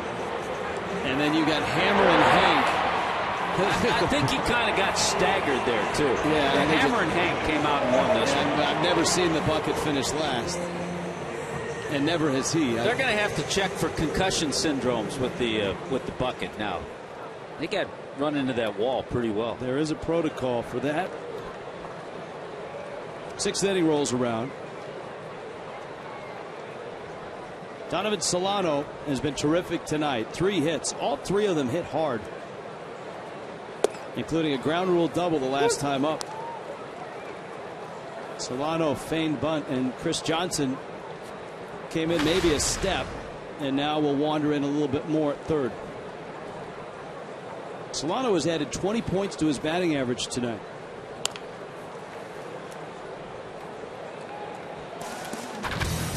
Our T-Mobile game changer, Donovan Solano's night. All right, here you go. You be the judge. Line drive hit. Line drive hit. And this was the blast, the ground rule double.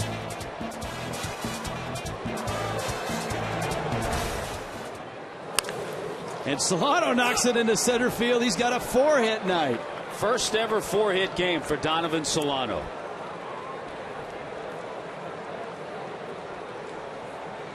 I think he heard your email about second base. I think he did.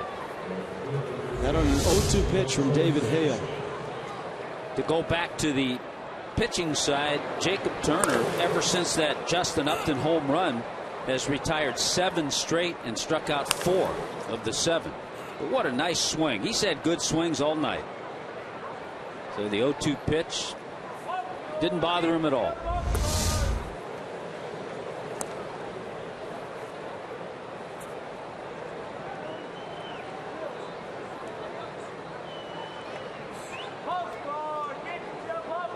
You know, I've got an angry email here, Tommy Hutton.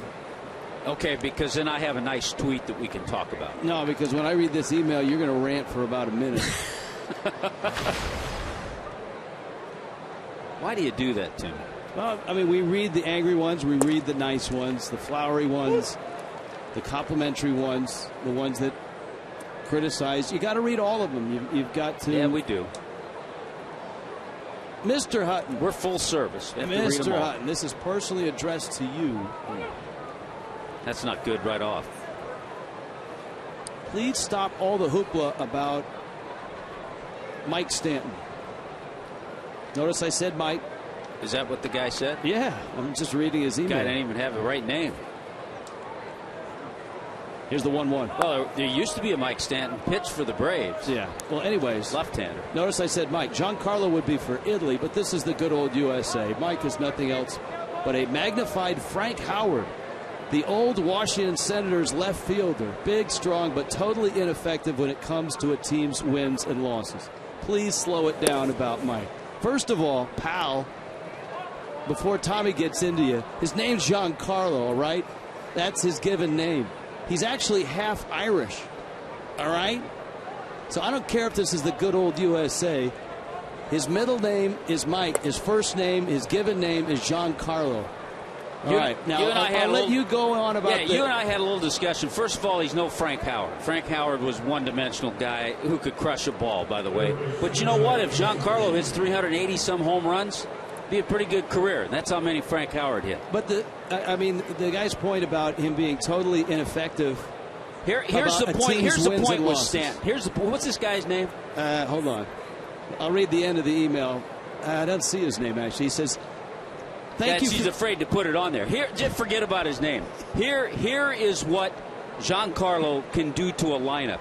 Take him out of the lineup and see how other managers manage their game against the Marlins. Even when Stanton was not hitting, he is a presence. They'll walk him to get to McGee. Men get on base.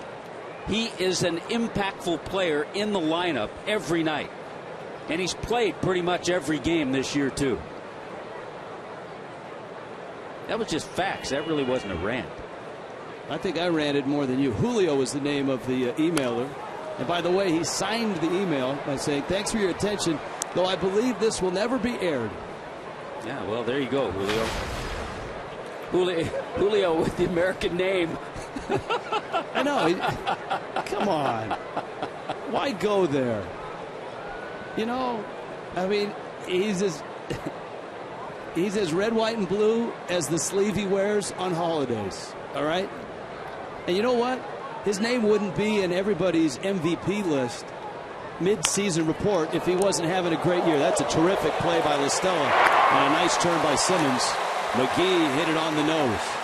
I mean, every column that was written about, hey, National League MVPs, who you got first half? Giancarlo Stanton was in every one of them, top 3. In some, he was number 1. He struggled a bit going into the All-Star break. That may have moved him off the top of the list. You take a lot of guys who are in that MVP category and take them out of their team. They're surrounded by a lot. You take Stanton off this team, and it's a much different look. Well, McGee hit it hard. Solano ends up at third. Ozuna sends one foul down the right field line. There's 2 outs. See, my tweet was a much nicer subject. I got a lot more fired up than you did. Yeah, you did. That's good. I liked it. But it was a question for both of us from Havo.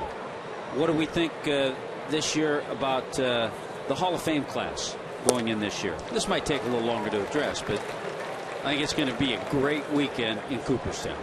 Without a doubt. And you know what? Congratulations to the Atlanta Braves, who have Maddox, Glavine, and Cox all going in. Bobby Cox, Tom Glavine, Greg Maddux, and John Smoltz is right behind him in a year or 2. And then you add a Frank Thomas, and you add a Joe Torre, and a Tony La Russa, and it's going to be quite a weekend in Cooperstown. I was talking to some of the Braves people. So, of course, Frank Wren, John Schuerholz will be there, but and I'm sure there'll be tons of Braves fans. And well, there should be. Ozuna takes outside.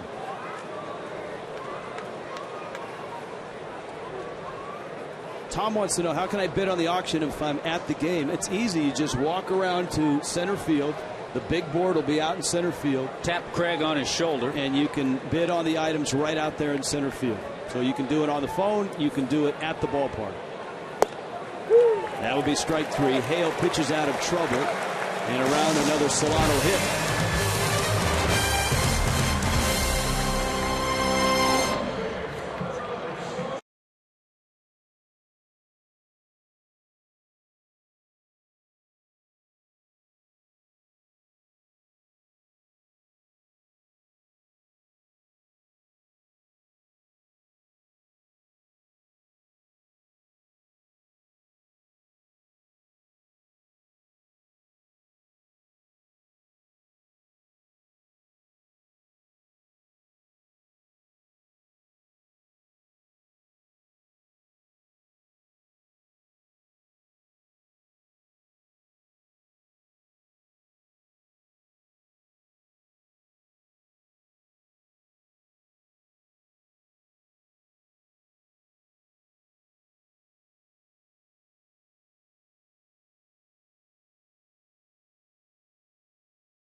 We've got a watch, listen, and win poll question.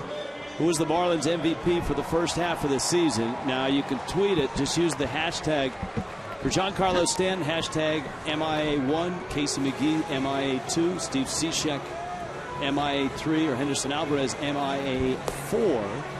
Now that's how you vote. Now you have to listen to the live post game for tonight's poll question.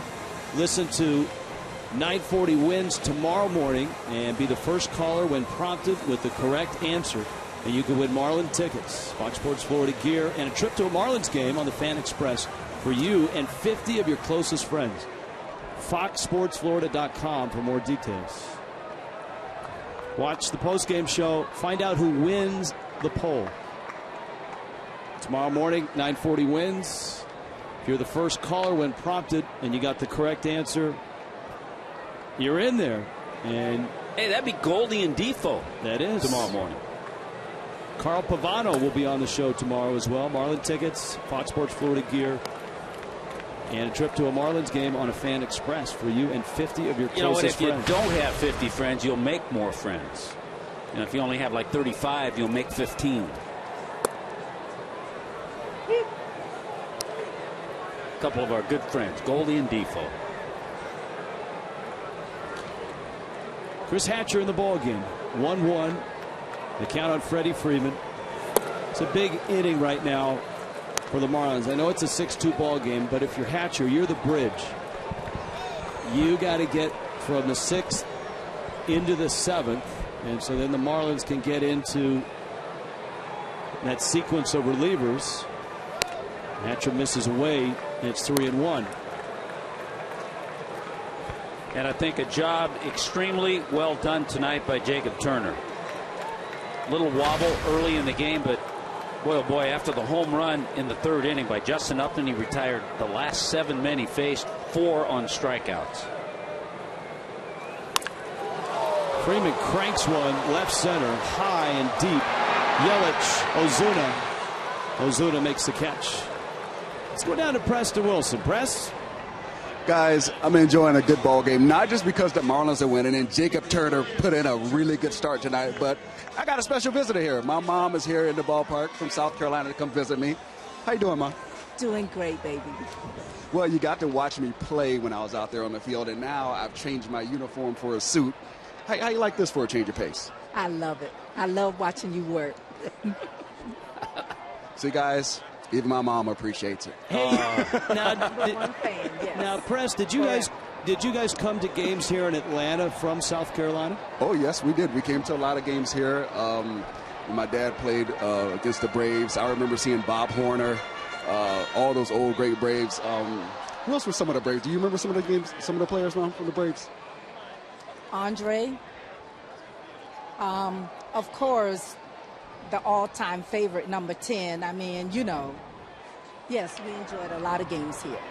I will have to say that's the only time I allowed Chipper Jones' name to be used in exaltation is when my mom uses it, because she does understand good baseball, and he was a great player, but he did take a lot of hits away from me in my career. And he calls your son a lot of pain, Mama. He calls me a lot of pain. Well, that's why I say number 10. You notice I didn't say Chipper.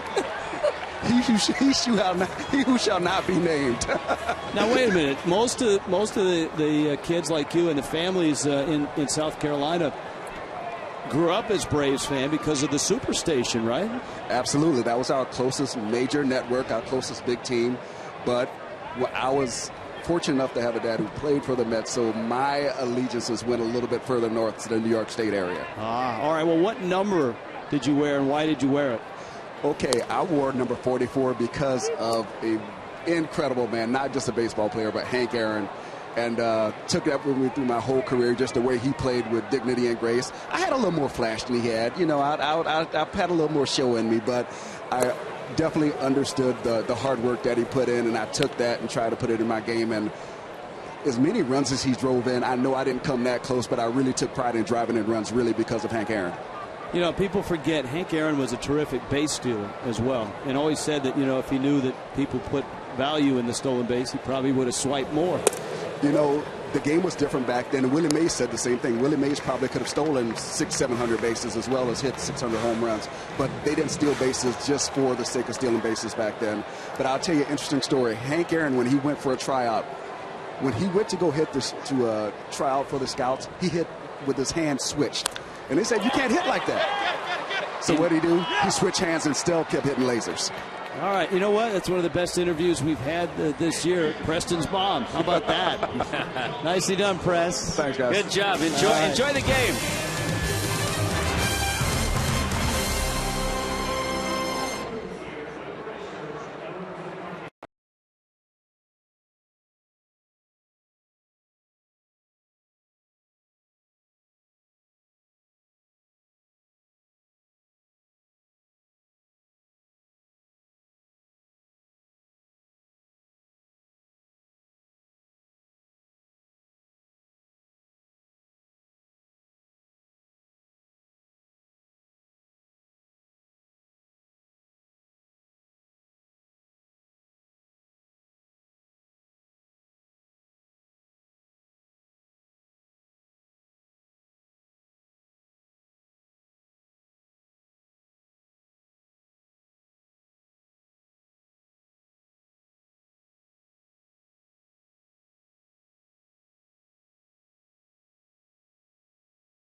Seems confusing what people say. The weatherman says sunny, but it's a rainy day.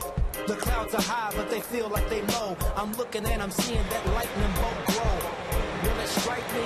I don't know, but if it did... Marlins and Braves tonight on a busy night in Atlanta. Emails and tweets and Marlins and Braves and pledge packs and auctions. And Tommy Hutton and Preston Wilson, Rich Waltz with you tonight. 6-2 Marlins on top. It's the 7th. Braves dip deeper into their bullpen. The Marlins knocked Mike Minor around. David Hale came in and restored some stability. And now David Carpenter's out of the bullpen. Jeff Baker, Danny Echeverria, and Jeff Mathis. We've had a variety of emails and tweets. We thank everybody for being part of the show. We've sold some pledge packs as well. You can... And if you're thinking about it, I would, in the next day or two, buy it, because those have a tendency to sell out. The pledge packs go by pretty quickly. I know a lot of people last year, come auction time, wanted to know how they could get their pledge packs. Last year we had, I believe, Jose Fernandez signed half the balls and Marcell Ozuna signed half the balls. This year, Christian Yelich was kind enough to sign the 200 baseballs for the pledge packs. And you got a Yelich bobblehead and all the cool stuff as well. So if you're thinking about it, don't think too long about it. Yeah, I remember people coming up to both of us and asking about how to get those pledge packs last year, but it was too late.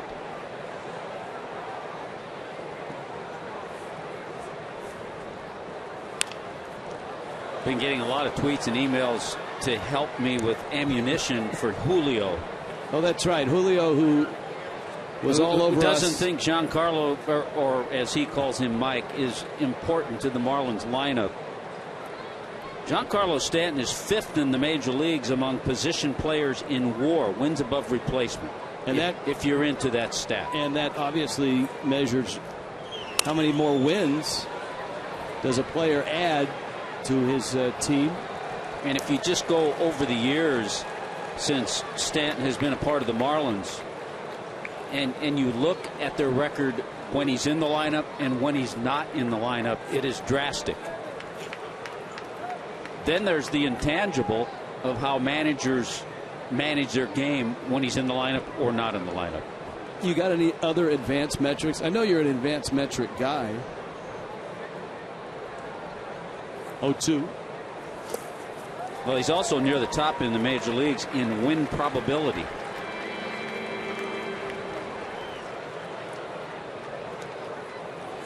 Yeah, Chavarria comes up now.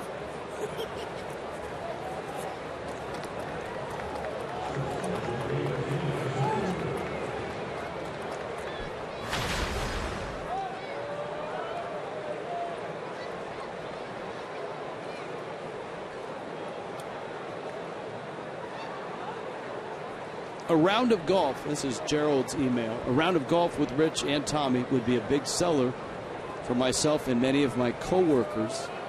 Any chance along the lines of a future pledge pack including this? And that's from Gerald. Gerald, actually, see what they need to do, Rich, is to throw your half in to an hour or two on the tennis court.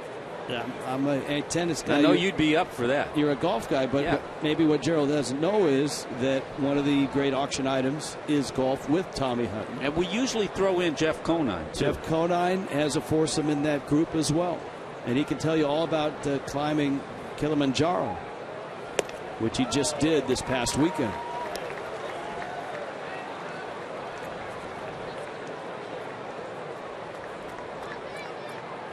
So, Gerald, if you go to Marlins.com/fantasy and look at the big board items, if you've got coworkers, you guys can all go in on it. Just take a look at all the different courses around South Florida and Florida that you'll get some rounds on, as well as there it is. There's a sweet swinging lefty.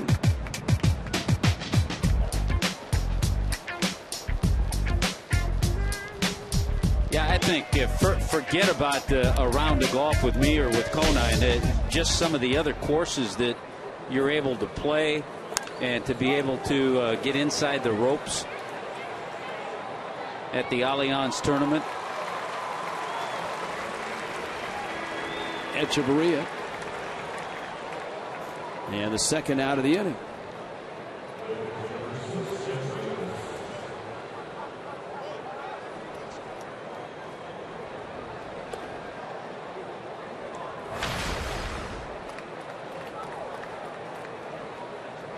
Get a lot of folks siding with us and not with Julio right now.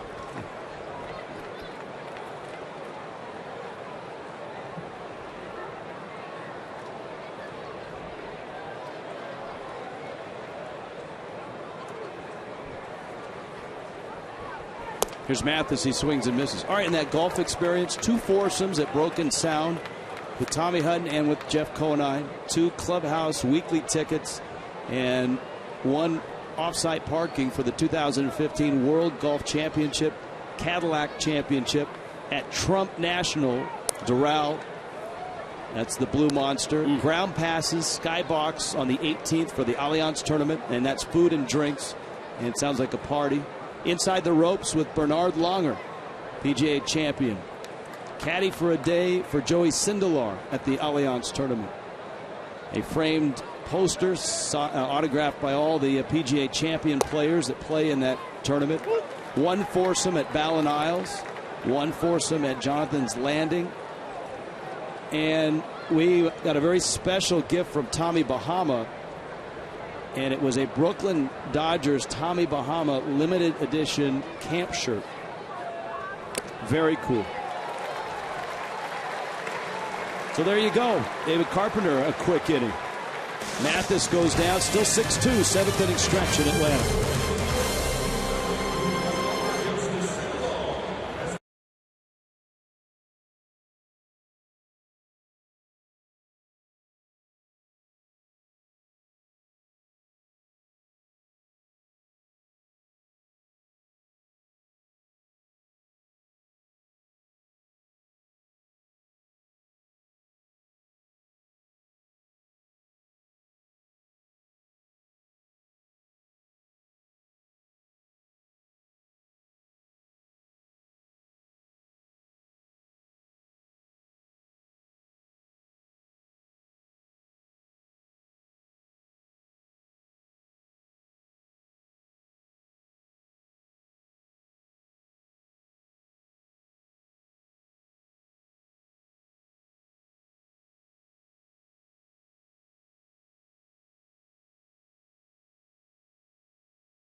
6-2.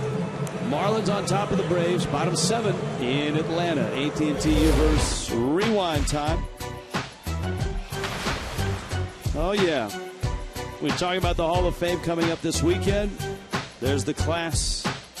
Thomas, Maddox, Glavine, Bobby Cox, Tony La Russa, Joe Torre. It is going to be a long ceremony because they're trying to limit. Everybody gets what, 10 minutes? 10 minutes tops. A few guys will go over, so there's 6 guys at least at that. I know the introductions are always a wonderful moment just for that, as all the Hall of Famers who attend are introduced. Andre Dawson and Tony Perez will be on hand. Evan Gattis. Chris Hatcher still in there, and a ball in the air to right. Shallow right, and Solano makes the catch. This is my favorite email of the night. Actually, it's a tweet, but it's still my favorite of the night, and it's from Sean. Preston Wilson's mother looks too young to be Preston's mother. Oh, you got to make sure Preston tells his mom that. I don't know. Is Preston on right now? Preston, did you get that? She'll be very happy to hear that. That will make her night. Make sure we got a tweet from Sean that said that. So way to go. So that means I got a chance, guys. It's in the genes. Well, and for both of you guys here, the importance of Chris Hatcher here. I talked about building a bridge, and it looks like the Marlins are trying to get him to go 6th and 7th. Yeah, this is even a bigger bridge, I think, than was expected, but he had such a nice 1, 2, 3, 6th inning. 11 Braves have been retired in a row since that Justin Upton home run.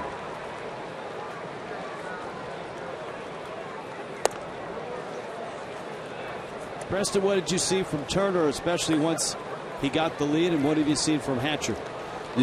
Turner did everything that you see when he has those times where he's just absolutely dominant. His fastball was moving on both sides of the plate. He was able to throw his changeup in swingable areas, and he was able to make that slider a swing and miss pitch. And when you can do that with the velocity that he throws with, and he added location tonight, that's why everybody's been so high on this kid for years now. And we just hope that he can find a way to put more and more innings like that together in streaks, because he has the tough to be absolutely dominant. And right now, Hatcher, I look at him and I'm still amazed that he's only been pitching for 4 years. He's learned to locate now, and he has a changeup that guys usually don't develop until they've been pitching 6, 7, 8, 9 years. He has that and only pitching in 4 years, and he's doing it at the big league level. Simply astonishing. Well, he's also incorporated a nice slider. The thing about Jacob Turner, when we give you scouting reports for the opposing pitcher, a lot of times I'll say he has easy velocity, easy velo. That's what Jacob Turner has. He's real fluid out there and throws harder than he looks. It's not a max effort delivery.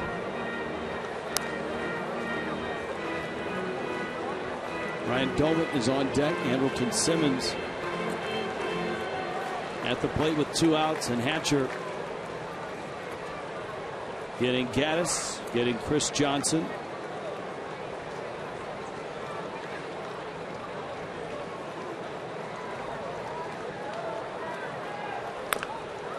It is a busy night, as we told you. It's emails and tweets. We've had some great ones tonight. We've had fun with the pledge packs. We'll get that number up there again for you to call. As well as significance of this ball game for these two teams. We told you at the outset of the night the Braves had fallen out of first place. The Nationals are hot. A 1-game lead, but the Nationals are losing to Colorado 1-0 in the 3rd. Strike 3 call. Hatcher strikes out Simmons, who drops the bat in disbelief. We'll update that Mets ball game as well when we return with the Marlins up 6-2.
Suite rentals, you can do it on an individual game basis. Luxury, VIP treatment.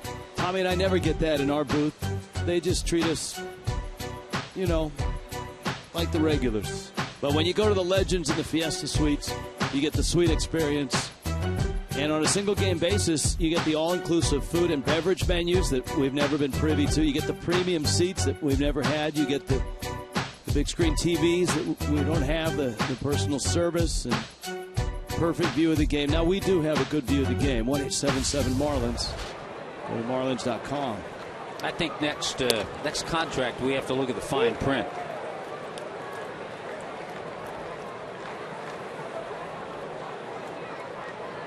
Jordani Valdespin pinch hitting for Chris Hatcher.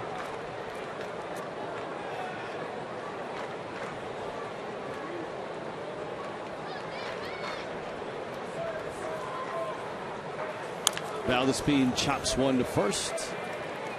And Freeman gets to the bag. Gerald sent the email back. Remember, Gerald was wanting to know about playing golf with you and said he had not looked at the auction items online and never saw the golf package. And he's taken a peek at it. He'll definitely get with his buddies about bidding on that. Also, the video clips with Tommy swinging the clubs was priceless. He said Charles Barkley would be jealous. You bet.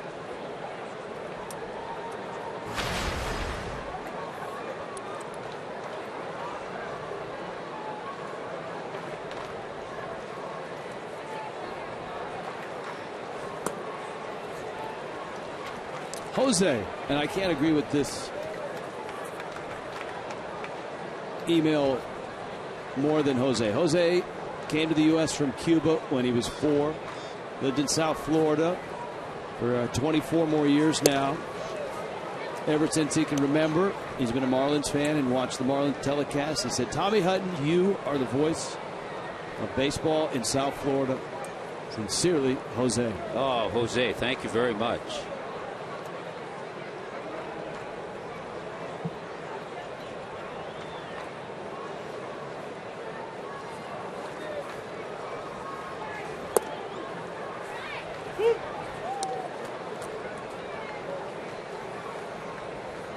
Christian Yelich tonight. 2 for 3. Scored a couple runs. RBI. Boy, the top 2 hitters have really done a lot of work tonight.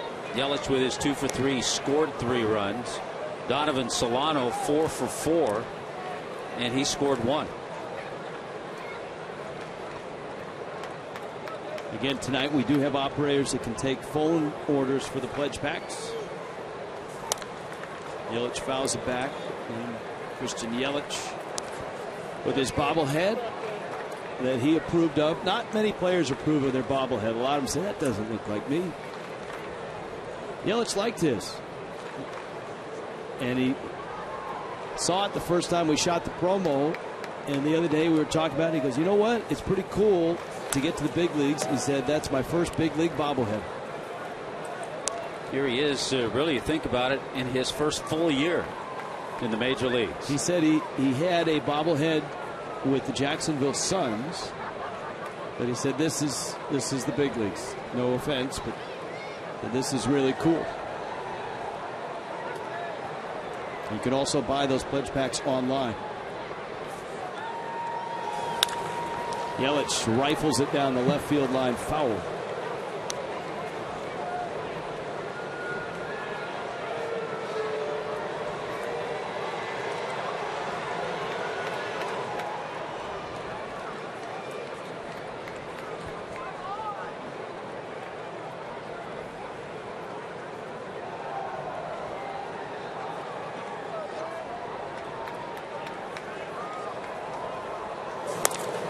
This one fouled off. This is a good email here. It's from Sean, just tuning in.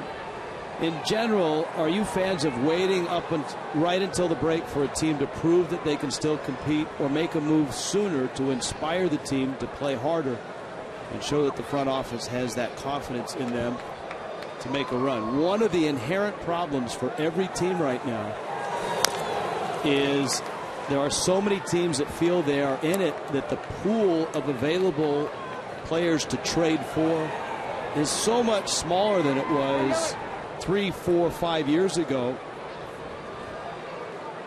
before they added the second wild card. And, you know, the pool of players, it limits what general managers can do. And I'm not talking about the Marlins here in specific. I'm talking about everybody, whether it's the Braves, the Nationals, the Marlins, the Mets. All right, the Blue Ribbon panel, Tommy, makes its first appearance on the show tonight. AT fan photo, hashtag it FL fan photo. He made it. He made it.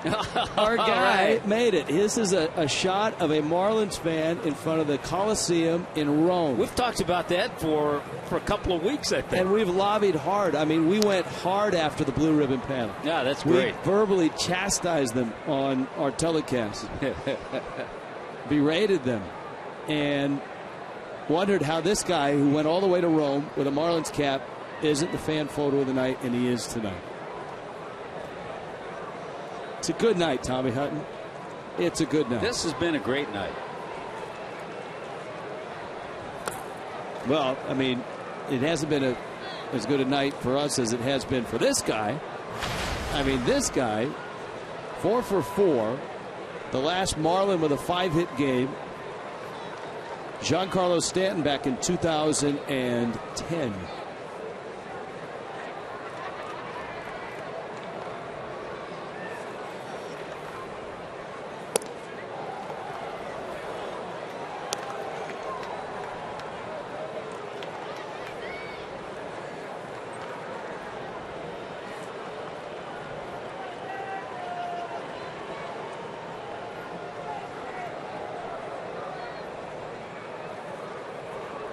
Here's the 2-0. It's down low.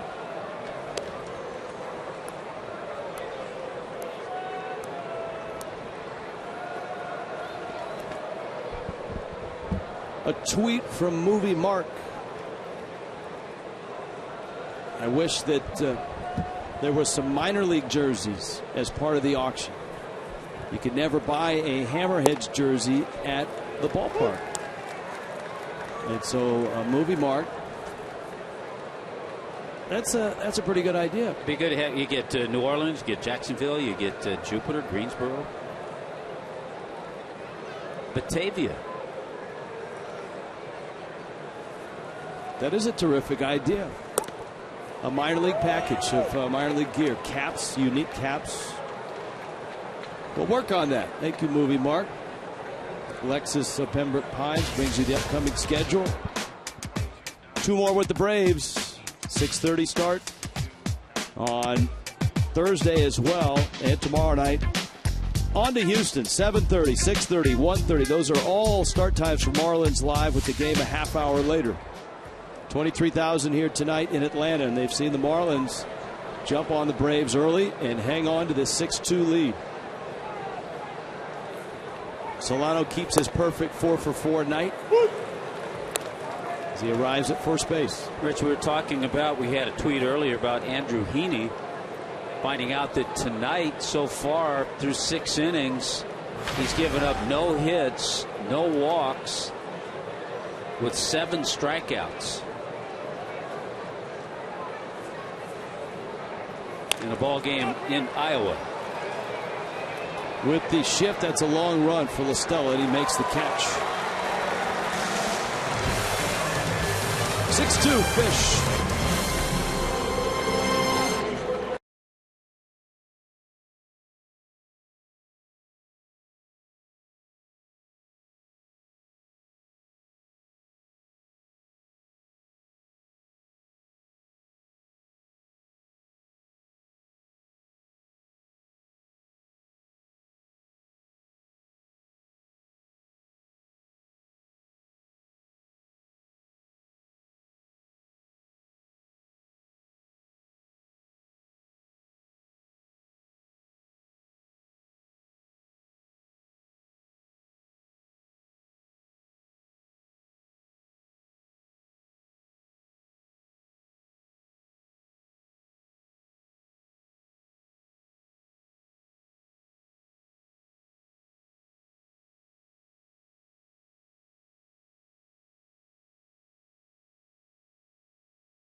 pledge bag with an autographed baseball by yours truly.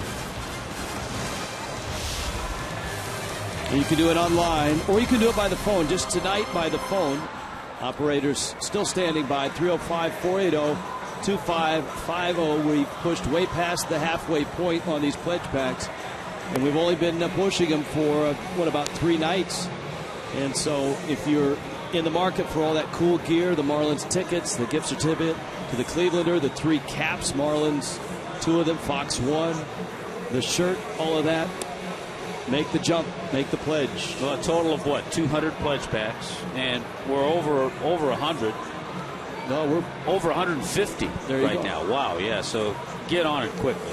So we got about 50 left. All right, Mike Dunn arrives. Now, Chris Hatcher built the bridge. Now the Marlins back into the pen will have to seal the deal against the Braves. The Marlins are going to win their 3rd straight and the first 2 of this 4-gamer with Atlanta. Tyler Pasternicki. Well, we mentioned before, 13 straight Braves have been retired. Ever since the home run that Upton hit in the 3rd inning, the Braves haven't had a base runner.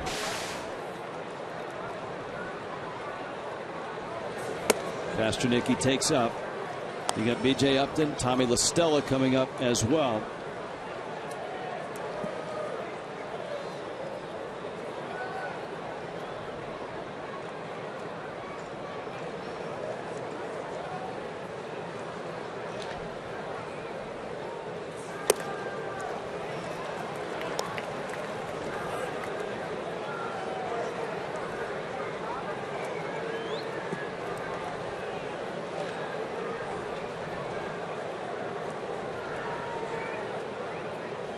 Jacob Turner, 5 innings, 4 hits, 2 runs, 2 walks, and 4 strikeouts. Hatcher, 2 scoreless.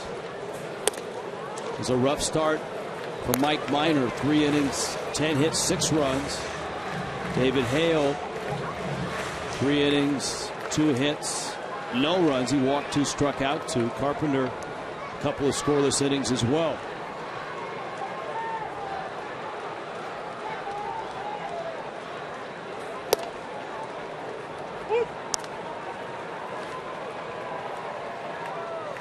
Hale and Carpenter, Freddie Gonzalez, restored order and helped his bullpen.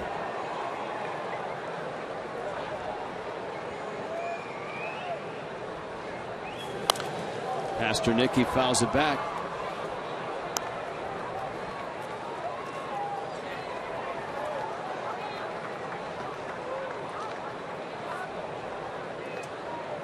Laurie from Stewart. Watching Jacob Turner turn first base. I wonder why the bases aren't flat like home plate. Less likelihood for injury. No. Leadoff walk. Well, if the bases were flat, though, the ideal, what you watched was not a good turn. The ideal is to catch that bag on the inner part and push off, and that helps you move on to the next base. If it was flat, there'd be a lot of slippage as you tried to step on it and move in the other direction. It'd be okay if you ran straight through every time. So the bag is the way it is, so you can push off and move on to the next base. It's not unusual to see a hitter, a right-handed hitter, come out of the box and slip on home plate.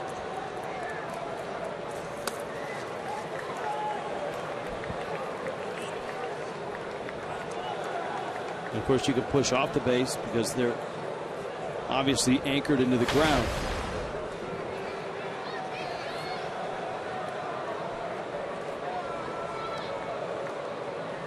The Braves have a base runner, and they've got the top of their order up.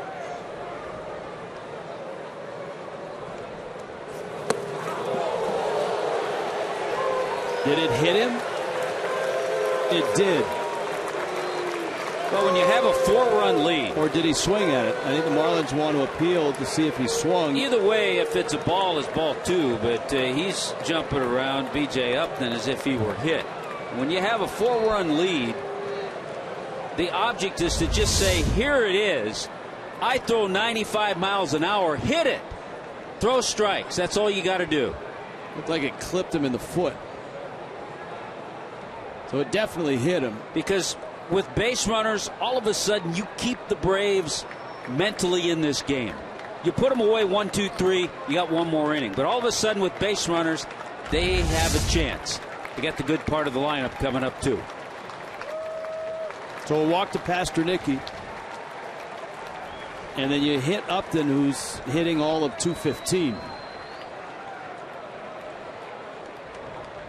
And Chuck Hernandez is out to talk to Mike Dunn.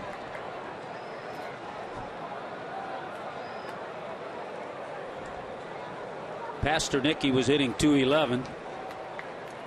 And Upton came into the game at 211. We haven't seen the Gecko yet. This would seem to be an opportune time to include him on the telecast. Tom Kohler, I don't want to say it's make or break, but we're running out of season. These are guys who are ahead of us on the importance of last night's win in this 4-game series.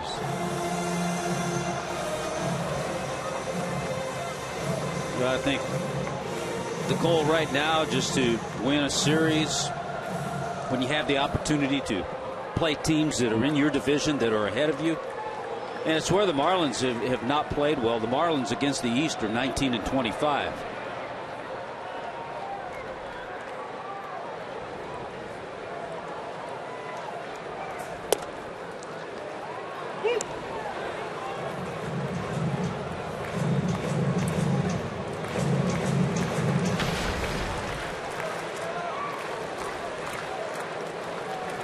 Count 0-1 to Tommy La Stella.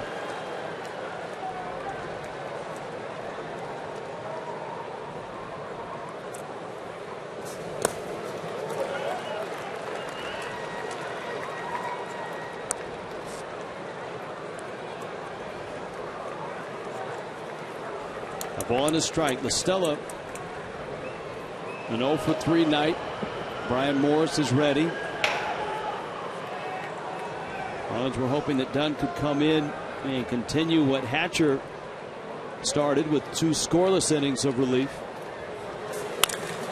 Driven to right. Stanton plays it on a hop, round third, and headed home is Pastornicky. And the Braves have a run. Here in the 8th, it's 6-3 now, and that brings the tying run to the plate. And that's Freddie Freeman.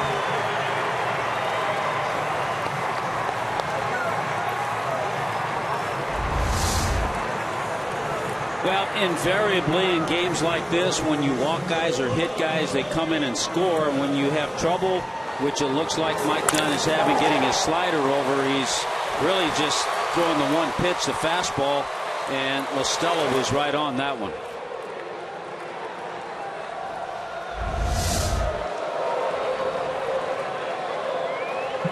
Now Freeman. 0-1. Good slider there. That establishes something in Freeman's mind.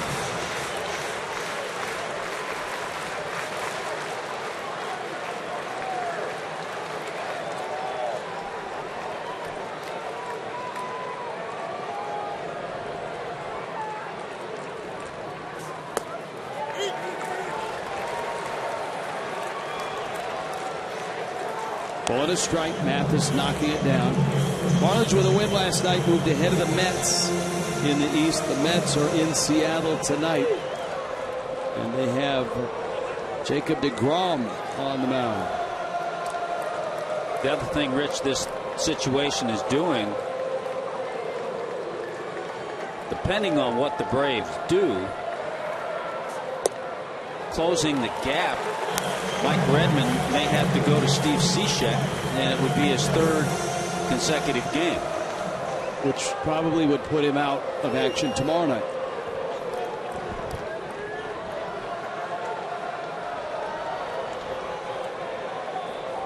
Freeman sitting on a 2-1.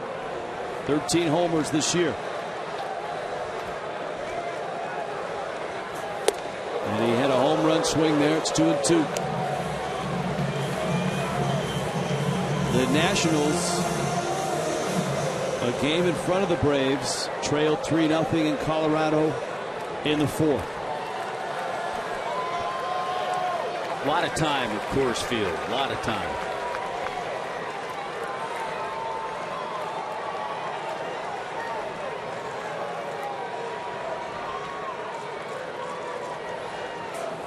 And Freeman strikes out. It's a nice comeback for Mike Dunn.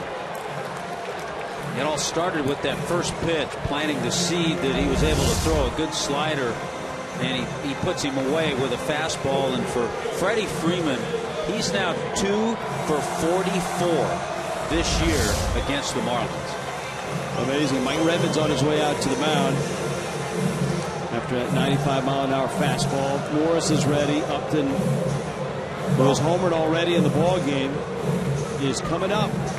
It's a 3-run game. Here the 8th. Kendall Toyota called to the bullpen.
Atlanta. A reminder, it's never too late to download the MLB.com at the ballpark mobile app.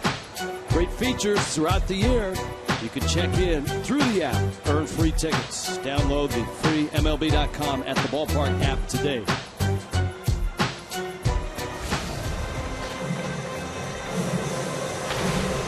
Well, Brian Morris worked a nice inning last night, ended up picking up the win.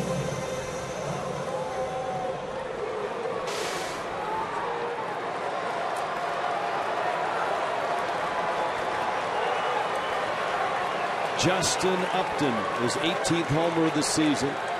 A long one to left against Jacob Turner in the third. Morris in, 1 out. B.J. Upton at second. Tommy La Stella at first.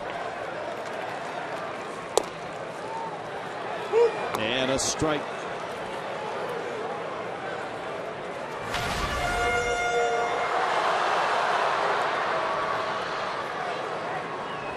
Pittsburgh leading the Dodgers 8-6, bottom 7. Matt Kemp back in right field again tonight. Crawford in left, Ethier in center. Yeah, once again, Puig and Hanley Ramirez out of the lineup for the Dodgers. Neil Walker now has 15 home runs. Gregory Polanco, Ike Davis is homered as well.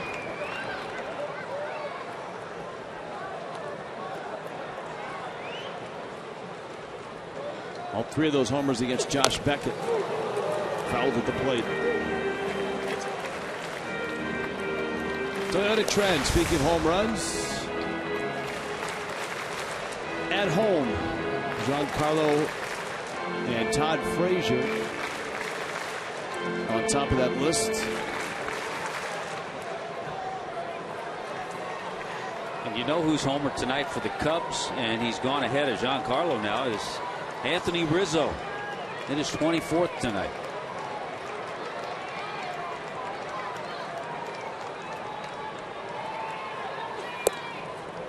Tommy, I reside in Parkland. I know you do. And on my way to the ballpark the other night, I drove by a big banner that said, "Congratulations, National League All-Star Anthony Rizzo." Yeah, that's terrific. He has contributed a lot of time and money to that community. Bowman Douglas High School. 2-2 coming.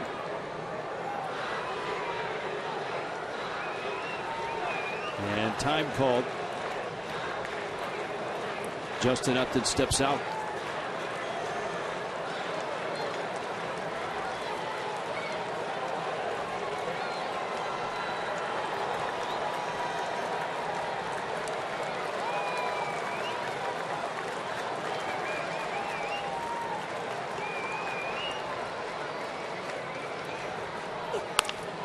On a hop, Echeverria, backhand, Solano turn, it's wide, Baker comes off the bag. So what a stop by Echeverria, who was shielded by the runner and did not get a real clean look at that ball. Watch this. Yeah, this is just a tremendous pick, even if he sees it all the way. Couldn't quite get squared up. A good throw to first, and it's a 6-4-3 double play, but Donovan Solano couldn't get the shoulders squared up, and the throw kind of drifted on him, seeing that direction. Good job by Baker to come off the bag. What a pick. I don't know if he does it consciously or subconsciously, but it really appears that when Adeiny Echeverria, especially here in Atlanta, is matched up against Andrelton Simmons and see some of the plays he's made, I think he plays his best as well. Well, Morse got Hayward to get through here to try to get out of this eighth.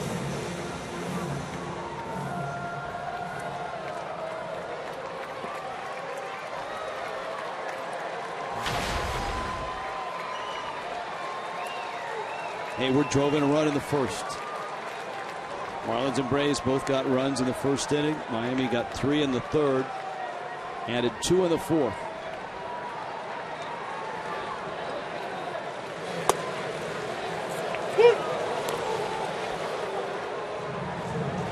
Can't tell you how big this out is, because you want to face Evan Gattis leading off the next inning.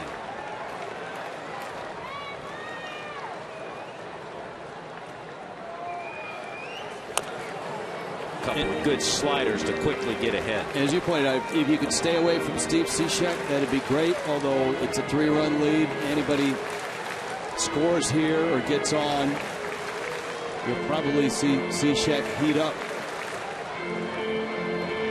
Even if they don't, it's a safe situation.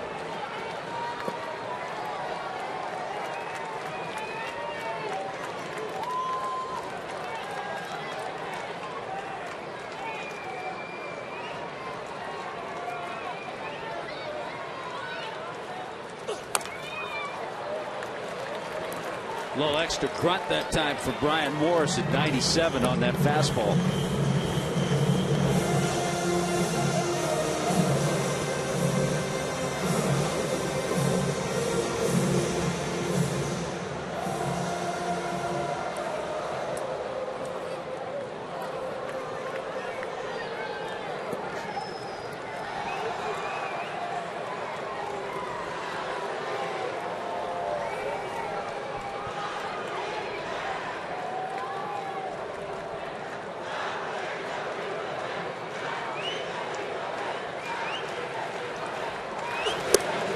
Pitch is out. 1-2. Automate. Marlins getting big nights from Donovan Solano, 4 for 4. Jacob Turner, who after wobbling out of the gates Gave the club 5 innings. Remember, Turner had not been stretched out. He'd been pitching out of the bullpen. So to get 5 innings and give up the 2 runs, Mike Redmond will take it. And then Chris Hatcher, 2 perfect innings of relief. The 6th and the 7th. Morris trying to clean up here. Back foot breaking ball. It's 2-2. Kind of stray away from the emails and tweets when the game gets to this point. Dan gives us an opportunity with Jeff Mathis going to mound. Dan, though, I didn't know you could do this.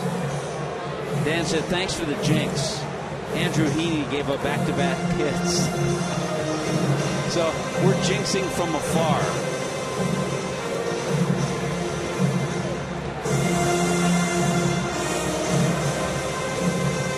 You know how many times I used the words no-hitter in Henderson Alvarez's no-hitter? A lot. And so, or perfect game when Roy Halladay threw a perfect game.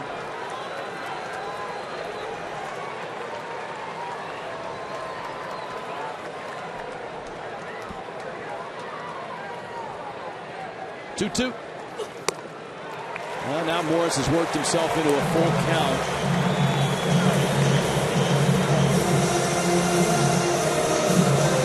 There's Gaddis. As you pointed out, you don't want anyone on base when he comes up. Justin Upton will be moving from first. His brother BJ occupies third across the diamond. 3-2 coming to Hayward. Morris. Breaking ball laced in the gap. Right center field. Over for Ozuna. Racing around third, Justin Upton. Holding with a double is Hayward. And the Braves are within a run.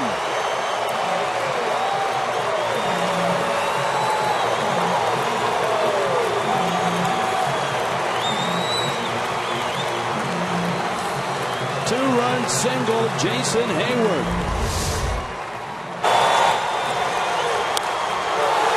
He hit with the 3-2 slider. He wasn't able to bury it down and in. It was a little bit out over the plate. And a guy who, over the years, has crushed Marlins pitching for a long time, Jason Hayward with a big double. Now Morris trying to buckle down and get Gaddis. And you've got Hayward, the runner at first. Chris Johnson is on deck.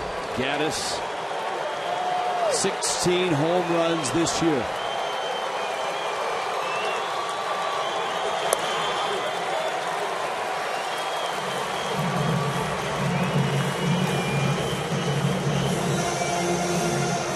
The best out of the bullpen so far tonight has been Chris Hatcher.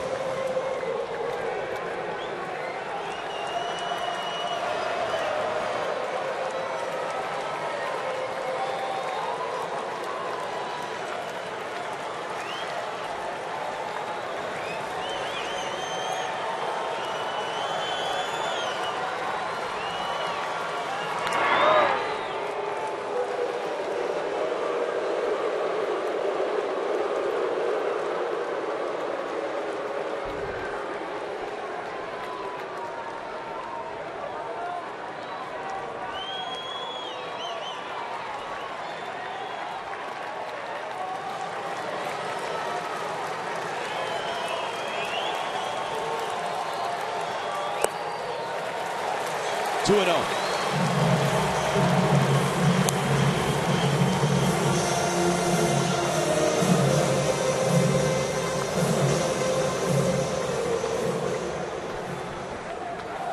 Nothing coming easy right now for Miami's bullpen. The Braves have put together some tough at-bats. Now, we've talked about their lineup. It's deep. It has length. Nothing too easy. Into the bat, roller.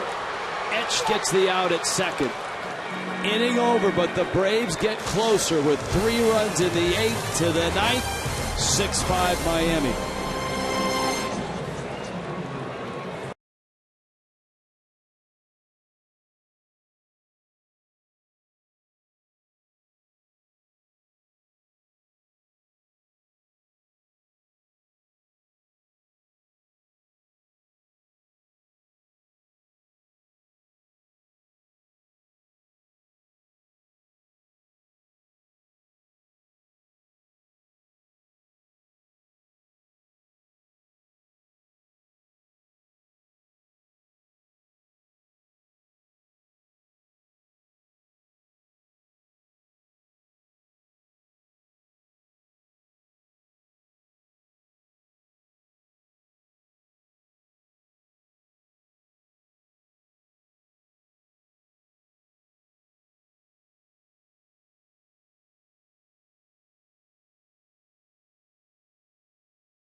Third inning, big inning for the Fish.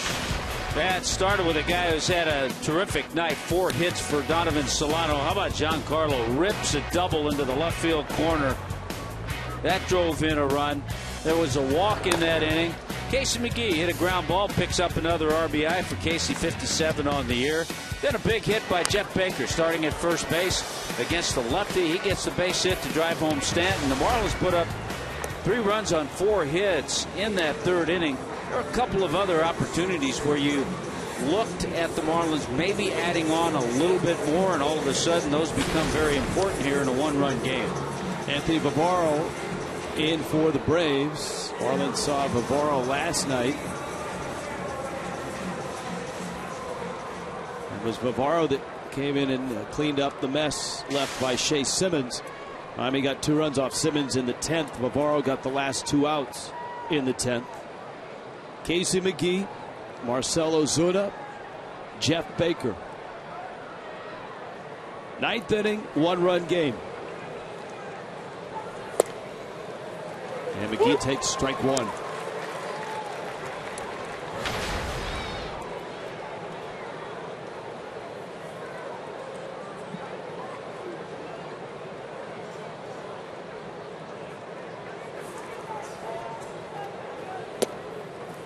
That pitch up to McGee. We've been talking about the pledge packs all night. We've had a variety of people emailing that they aren't able to come to Marlin games, thus they can't really use the pledge packs. Actually, that's what they're designed for. I know that in the pledge packs there's a voucher for 4 tickets, and you've got the $25 Clevelander gift card. If you'd like, we would be happy to donate the tickets to charity. If you think that's something you'd like to do, we can arrange for that. But all that cool stuff, Marlin caps, 2 of them, red, orange, and black. Fox Sports 1 cap, Yelich bobblehead, Yelich ball. It's kind of designed for those of you that watch from around the, well, I guess around the world, around the country and around the world. We get emails from Australia, from the UK. I think that red-orange Marlins cap will look good in the UK. Absolutely. And like I said, if you're watching in South Carolina, like Clemson, South Carolina, someplace like that.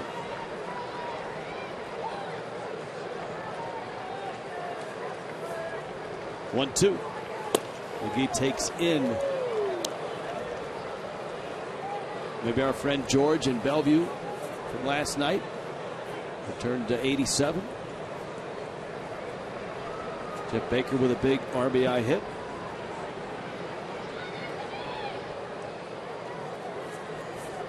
Two. McGee drives it to right. Hayward towards the line and in and makes the catch. McGee's 8-game hit streak in jeopardy tonight. On a 0-for-4 night with an RBI. Marlins Live postgame. Boy, a lot to talk about in this one. Marlins top of the order, especially Donovan Solano. 2 more hits for Christian Yelich. 2 hits for Giancarlo Stanton. Brought to you by Checkers, and it's coming up.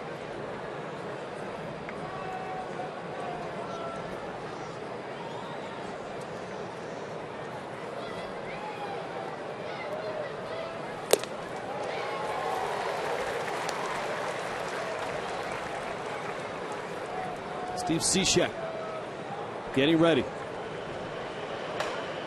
Cishek shut the door last night. And certainly will be needed tonight to close it on the Braves, who won't go away.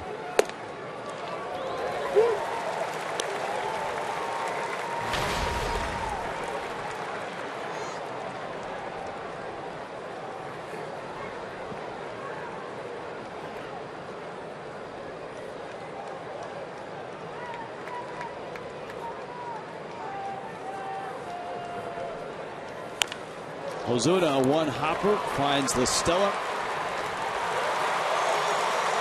And for the Braves bullpen, Tommy, that has quieted the Marlins from the 5th inning on. Yeah, the Marlins, since the 5th inning, have a couple of singles. That's it. Leaderboard time. Palmetto 57 Nissan, Palmetto 57 Volkswagen. Team leader in singles, Rockies, Pirates, Marlins.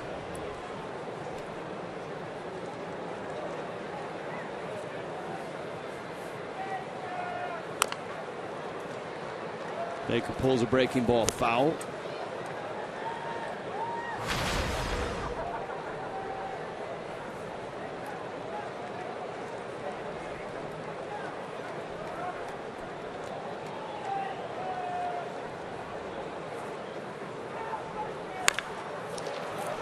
Simmons. And it kicks away. It'll be a throwing error on Andrelton Simmons. And for Simmons, as good as he is defensively, and he is incredible, that's his 10th error on the season. Yeah, it is amazing. I mean, that's such a routine play. After he caught it, it wasn't routine to get there. But he straightened up and just made a poor throw. A lot of times I'm sure he gets a little help from Freddie Freeman, but this was a tough one for a first baseman. He got that in-between hop. Kind of ate him up over there. And so just like that, Miami's got a runner in scoring position looking for insurance.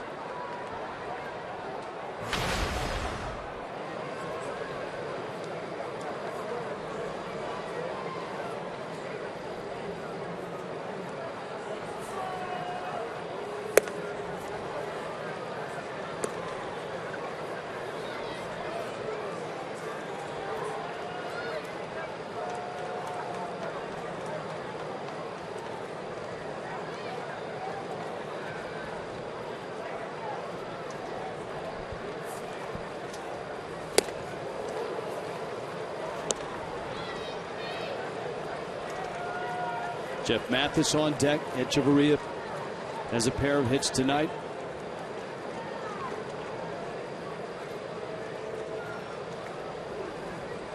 Jason Shreve, lefty.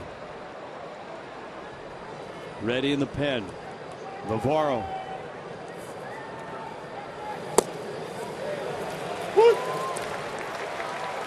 2-1.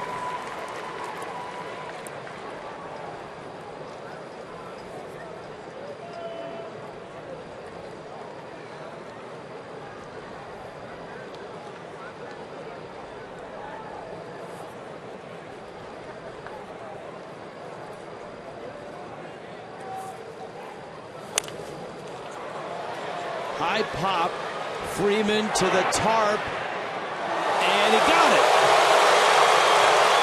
Freddie Freeman climbing the tarp, making a terrific catch. And Echeverria is the third out, top of the ninth. Wow. To the bottom of the ninth.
U Health Sports Medicine, official sports medicine provider for the Miami Hurricanes and Miami Marlins. We'll get you back in the game.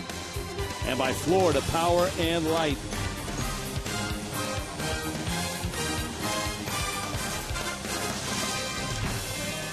(6-5). Braves have come back to within a run.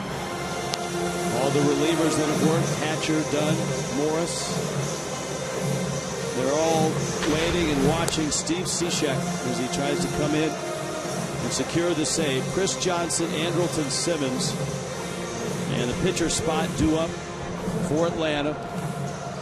Cishek last night got LaStella Freeman and Justin Upton in a 1-2-3 bottom of the 10th.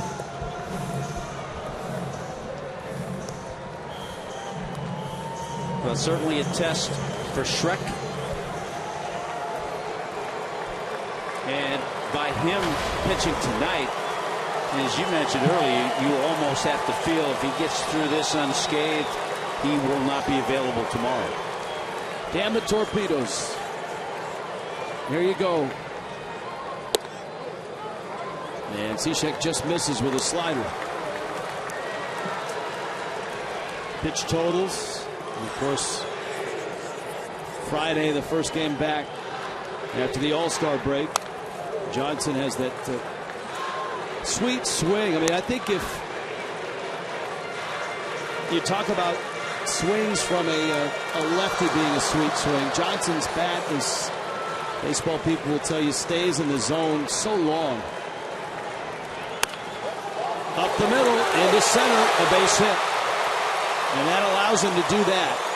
Yeah, he stays back well. He got a slider. He'll stay back and hit that fastball into right center. But then he got a slider. And here comes Schaefer going to run. We saw him steal. And he's been successful a whole lot this year in stolen bases. Jordan Schaefer picked up a stolen base last night. He's 15 out of 16. He's a secret weapon that's not really a secret. And so you got to think with Simmons up and Schaefer at first that if you're Freddy Gonzalez and Schaefer's had all the success, you do have a different catcher behind the plate in Jeff Mathis. Cishek against Simmons. Schaefer at first. Simmons squares. And Cishek, oh man, if he had the ball on the other side of Baker, they would have had Schaefer. Yeah, a good throw. They get him because Schaefer started to lean. He almost slipped, too, as he planted his foot to get back to the bag. Which is obviously an indication that he was rolling.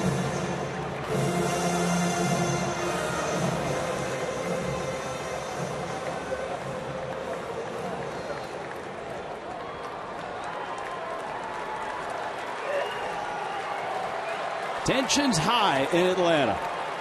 Tying run at first with blazing speed. Cishek leading again. Wow. And Cishek doesn't have a great move because it takes him a while to unwind and go over to first. Boy, Baker almost was able to block him off. Yeah, he's trying to get his foot in front of him. Go ahead and drop a knee.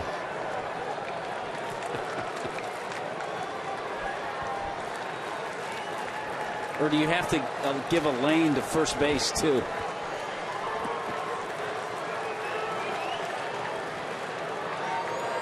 Cishek again, a better throw this time, but Schaefer was back a lot cleaner. Simmons has squared on every throw to first. Whether he's squaring to maybe get an extra tenth of a second for Schaefer on a steal attempt, you don't know.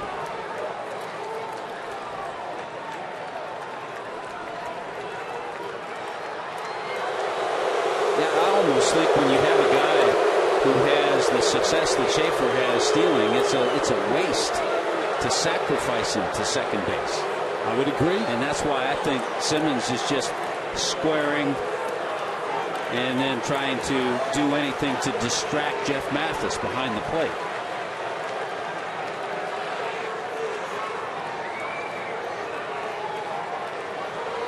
Schaefer runs. Pitch taken. Mathis throw. Etch tag.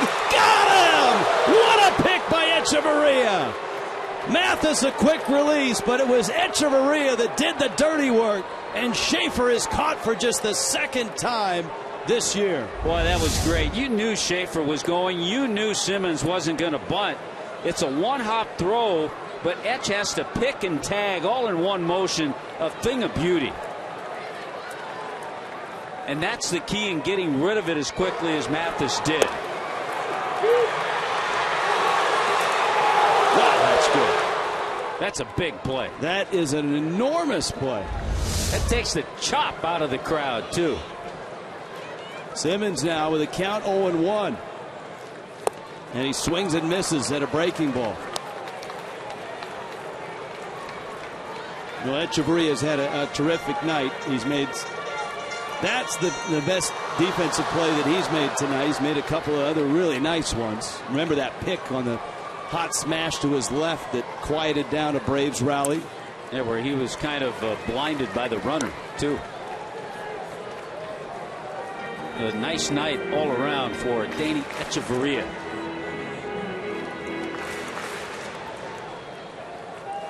One-run game, 1 out, 1-2 to Simmons. Got him!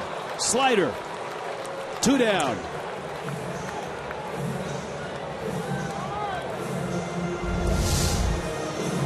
Boy, Cishek made some good pitches. Expands to a guy who doesn't strike out much, but we've talked about it. He doesn't walk much either. Here is Ryan Doumit. One more to get. Late innings in Atlanta have not been kind to the Marlins in their history. Their recent history especially. Doumit takes a breaking ball for a strike.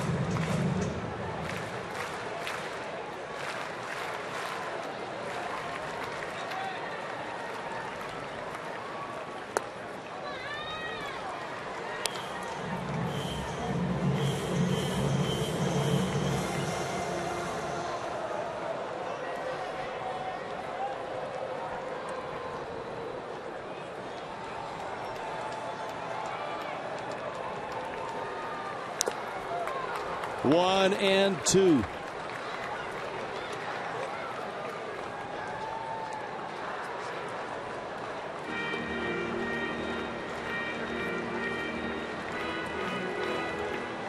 Steve Cishek is a strike away. If he gets the save, he might want to drop it off and leave it in Echeverria's locker.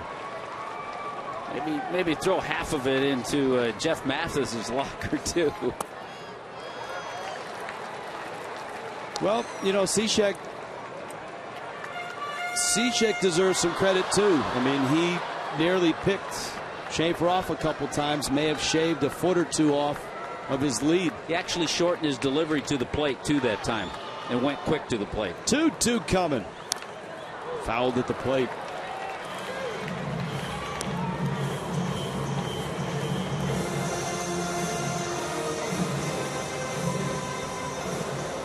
Here's where if you use that slider, you have to bury it inside, or if you go with the fastball, stay away. You don't want to leave something for Doumit to drive. He's hit over 100 career home runs. Swing and a miss. Ball game. Miami wins it. A one-run squeaker. Danny Echeverria, Donovan Solano. Those two guys, terrific nights. Solano 4 hits. Echeverria had 2, and a couple of brilliant plays out there. Cishek his third.